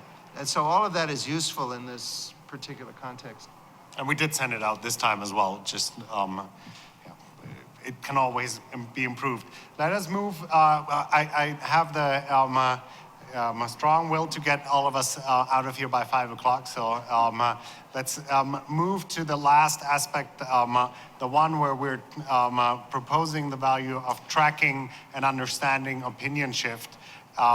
For this deliberative toolkit, that would be the aim. So it's not, the full-on the DP experience, but I still think that just understanding the opinion shift and getting a better understanding for the other perspectives is going to be, or is a really valuable piece. The challenge, or we kept issues there, it should be challenges, is, do you think that in an IGF context, people are, should they even participate as netizens, or should they participate for their stakeholder group? Because that is what they're here for, right? They're participating in a multi-stakeholder perspective, and that is a real dilemma. Jim points out that we did see the opinion shifts in all groups, but we did tell them to act as netizens. So maybe that's an indication that that worked. Maybe it's an indication that people didn't think that the consequences of the poll are, so strong that that their boss would come after them if they had changed their opinion. I'm not convinced that we've solved this question, even though that we have one indication that opinion shift is possible. We'd love your opinions on that matter. I think that's a really difficult situation, because when we come here, we come representing our stakeholder group, but I hear numerous times when people are speaking, this is not necessarily the opinion of the organization that I represent, but this is my viewpoint. And I think for people to separate in their mind, they can do that, separate themselves from their organization and their stakeholder group, but I think it needs to be locked down before you do deliberative polling. Are they representing their stakeholder group, or are they representing themselves? And then also, I think you should know that there is a blurred line between those two, because they come through it with their own self-agency and what they think. To add to that, because this is an experiment, and because it's not officially why people are coming to the IGF to do a deliberate poll, people can just be themselves. But I think if deliberative polling were built into the kind of structure of the IGF, and people are sent to the IGF by their group, or by their government, or by their company, and if deliberative polling is an official kind of activity, then their organizations are going to take it much more seriously, and I think people's kind of feeling that they're free to just do whatever they want will diminish. The higher the stakes, and the higher the real life policy stakes and consequences and results, the less likely you're going to have people just being able to act as netizens. And I think we'll have a less rich discourse, because people will be watching what they're saying. Well, there are two things. There's what they say, and then there's what they do when they finally fill out the confidential questionnaire. And I want to mention a complexity. I appreciate this problem that you're raising, but the whole idea of deliberative polling or any exercise in deliberative democracy is that the people should be decided on the basis of what they've come to regard as the better reasons.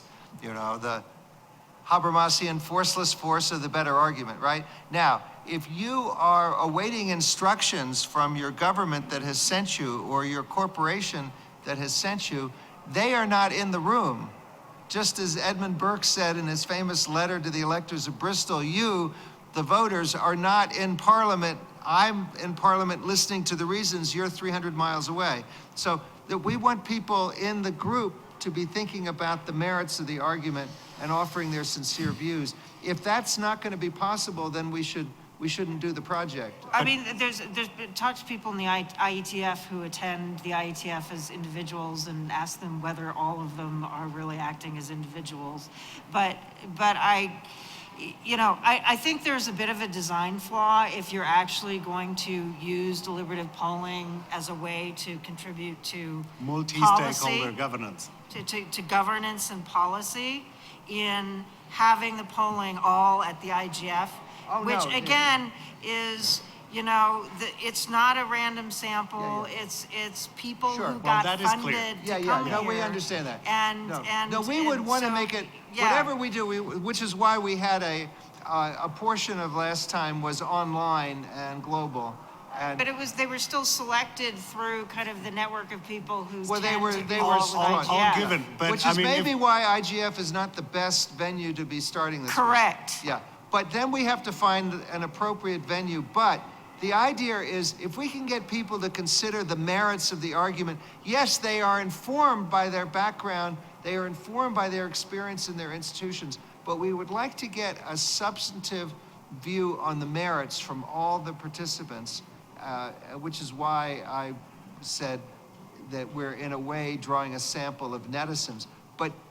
But you are correct, Rebecca, that it has to be a good sample. And then we have to think of what is the population of netizens? How do we identify that? So that's a challenge. So I've Jackie and Jeremy. I'm still looking along this long line of folks. Please, It's join the almost conversation. like you have two steps in the process that are necessary. The people at IGF are the people you want to be voicing their opinions about this as at least as one step in this in terms of thinking about what the policy options are. These are the people who are experts, who are professionals in this space one way or another, who are advocates, who are technicians, et cetera. And so these are people you want involved in the process of thinking through these briefing documents of et cetera. And yet the other issue is that they are, by definition of having funding, like Rebecca was saying, to come here, they are not indifferent to the positions they express in terms of the personal benefits and interests vested in what position they hold. And also, this isn't an anonymous setting. They know the other people in the room, and there's the interpersonal politics of positioning that happens here. And you can't separate that professional hat from the personal hat in so clear a way when you're in a room with all the people who are your professional colleagues who you agree with or fight against in your professional life. Or we raise, about the funding, we raise some money and provide resources for people to come to the deliberations, which we of course do in other contexts. Yeah, exactly. I mean, the IGF has a responsibility to become more inclusive, and but if the IGF is not the right venue, what is the right venue? There's no right venue. Moreover, like any time someone suggests creating a new venue or moving discussions elsewhere, there are loud objections because, like, look at the Net Mundial initiative, which collapsed because it was seen as being top down. I think the IGF is the best we have, and we have to make the best of it. That doesn't mean we have to, give up on making it more inclusive, but I think that's the starting point. And deliberative polling may not be the only way to do that at the IGF. There's another experiment which I'm involved with dynamic coalitions, and we're also using a deliberative technique of sorts called idea rating sheets to rate the outputs of dynamic coalitions. So I think we should do this in several streams. Maybe the deliberative polling or deliberative toolkit is the one that works, maybe the dynamic coalitions, or maybe something else that we haven't even started on yet. Martin, you want to come in?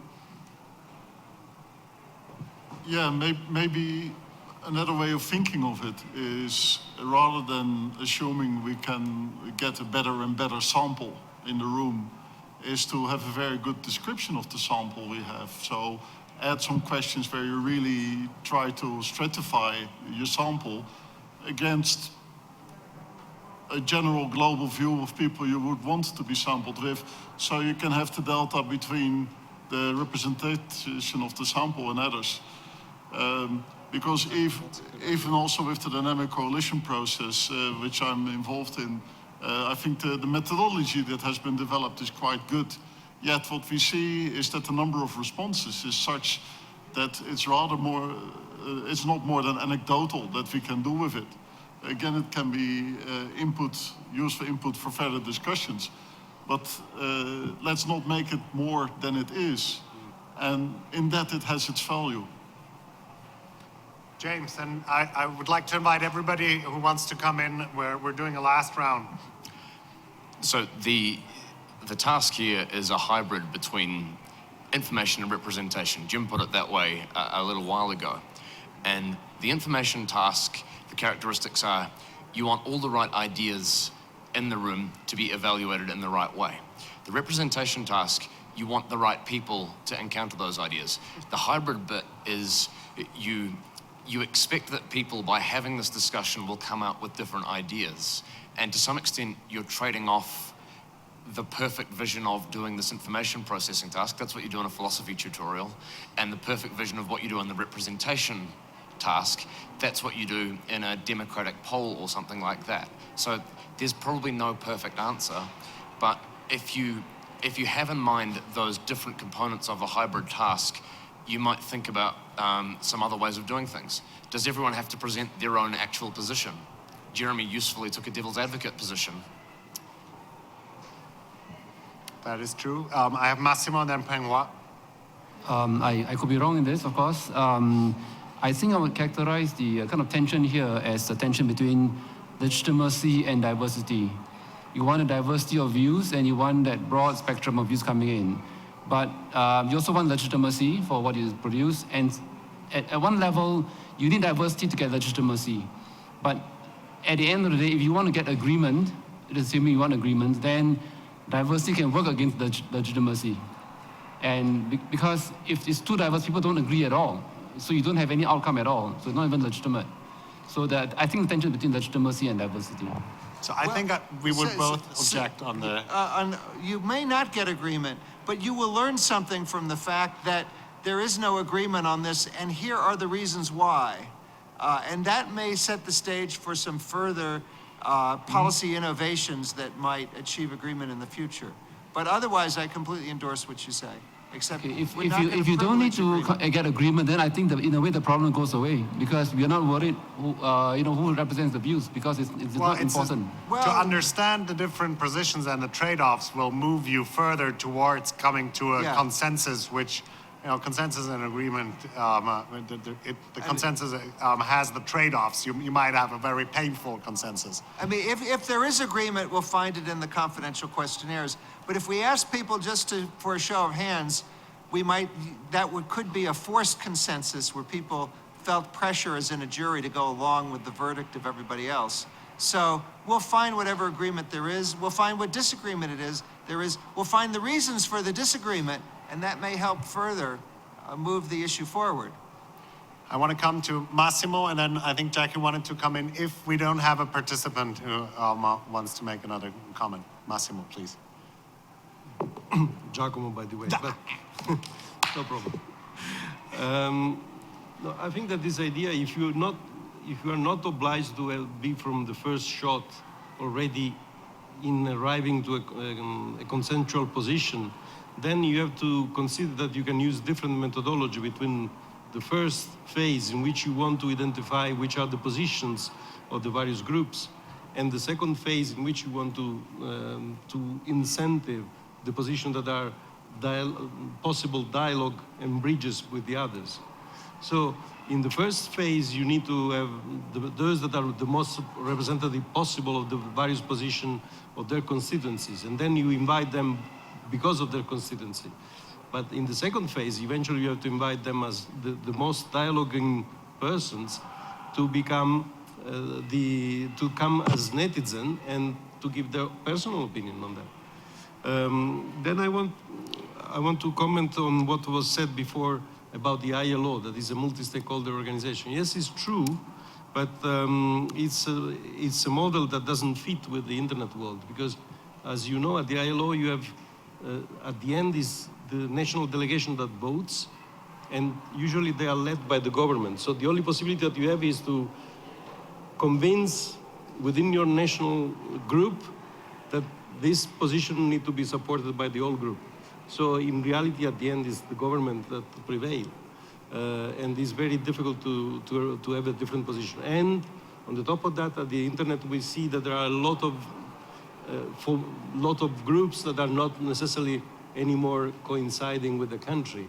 They are larger than a country, larger than a continent, larger than a region. So it's very difficult to adopt that model.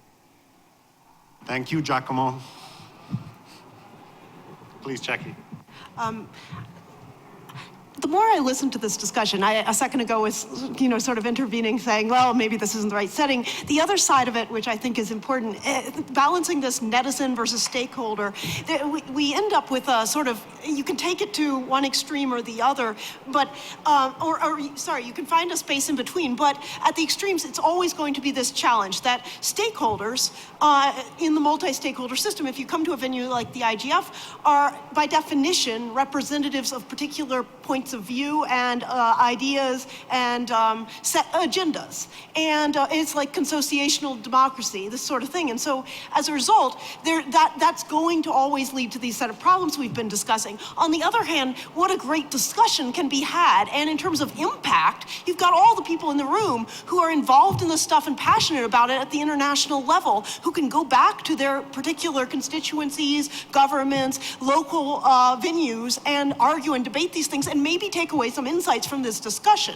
And so if you want to have impact, maybe this is the place to do it. But then the trade-off is, if you wanted, on the other hand, to have more of a scientific sample, more findings about how people's opinions change, you don't go to the people who already have thought about their opinions for their lifetime and are professionals on advocating a particular position. You go to the less informed netizens, internet users, etc. And so then you need to have a room of non-experts. And so it's maybe that you want to be doing two different things. One, which is the scientific findings about non-experts and how their opinions change, and the other, which is a deliberative exercise, but not necessarily for the same kind of opinion change finding, where you have the stakeholders who are informed and engaging with each other in the room. Maybe there's a different kind of finding. Well, last year we found that the experts did change their views because a lot of the participation is siloed here. People talk to to the like-minded. And in this discussion, if we get a good sample even of the IGF and we have small group discussions randomly assigned, people are talking to other people they wouldn't normally talk to at the IGF. And so if we think of these people not just as speakers, but as listeners, we can show that they moderated their views. Now, I don't know, maybe that was a one-shot, maybe we're lucky on that topic, but that's why it would be interesting to do it on this topic. So I think we do get scientific findings in the sense that we get a sample, it changes its views, we can do regressions and analyses as to why it changed its views, we can tape the discussions, we can find out a lot about what this population would think. The problem is Rebecca's problem that the IGF is itself not as representative of the internet governance community as one would want, which is why originally when I got into this, I said, we need to raise some money to help subsidize the participation of people who might not otherwise come, to make the sample more broadly representative of the internet governance community. If we did that, I think it might be quite successful. There is, the thing as an internet governance community is the first place, but I want to pick up on Jackie and take What's the definition of the internet governance community? Yes. So I want to pick up on Jackie's enthusiasm and just reiterate that I do think there is there is value, there is something that can be done, and I think that, I hope you agree that there was some value in what we did today already. You're very welcome to use these briefing materials. This is Kathleen's email address if you want to get back there. If you want to get in touch. Of course, we're going to be here after the session today, and I think the solution is indeed these briefing materials are a great resource and instrument that I'd like to see for other topics, for use and refined for this topic, for access that we have already done. I think doing these smaller group deliberative experiences and toolkits just to get to the bottom and to do that Habermasian thing. Let's find the reason rather than the tricks to get the carrots and the sticks that get people to do things. And then let's do it in different contexts. And yes, I think if we if we manage to pull this off like Jim did, 25 EU member states, several days in Brussels, that was a huge experiment, and I think it was very valuable. 27. 27. Not So- 28, but it's going to be 27 again, I'm afraid. Anyway, thank you so much for coming here. We are around for the week. We're interested to work with you and to improve this and evolve this and make it contribute to internet governance. I think one of the things I learned today is I'm going to strike the multi-stakeholder term for most of what I refer to because it is contagious. Thank you so much for coming here. Looking forward to the conversation. Thank you. Thank you very much.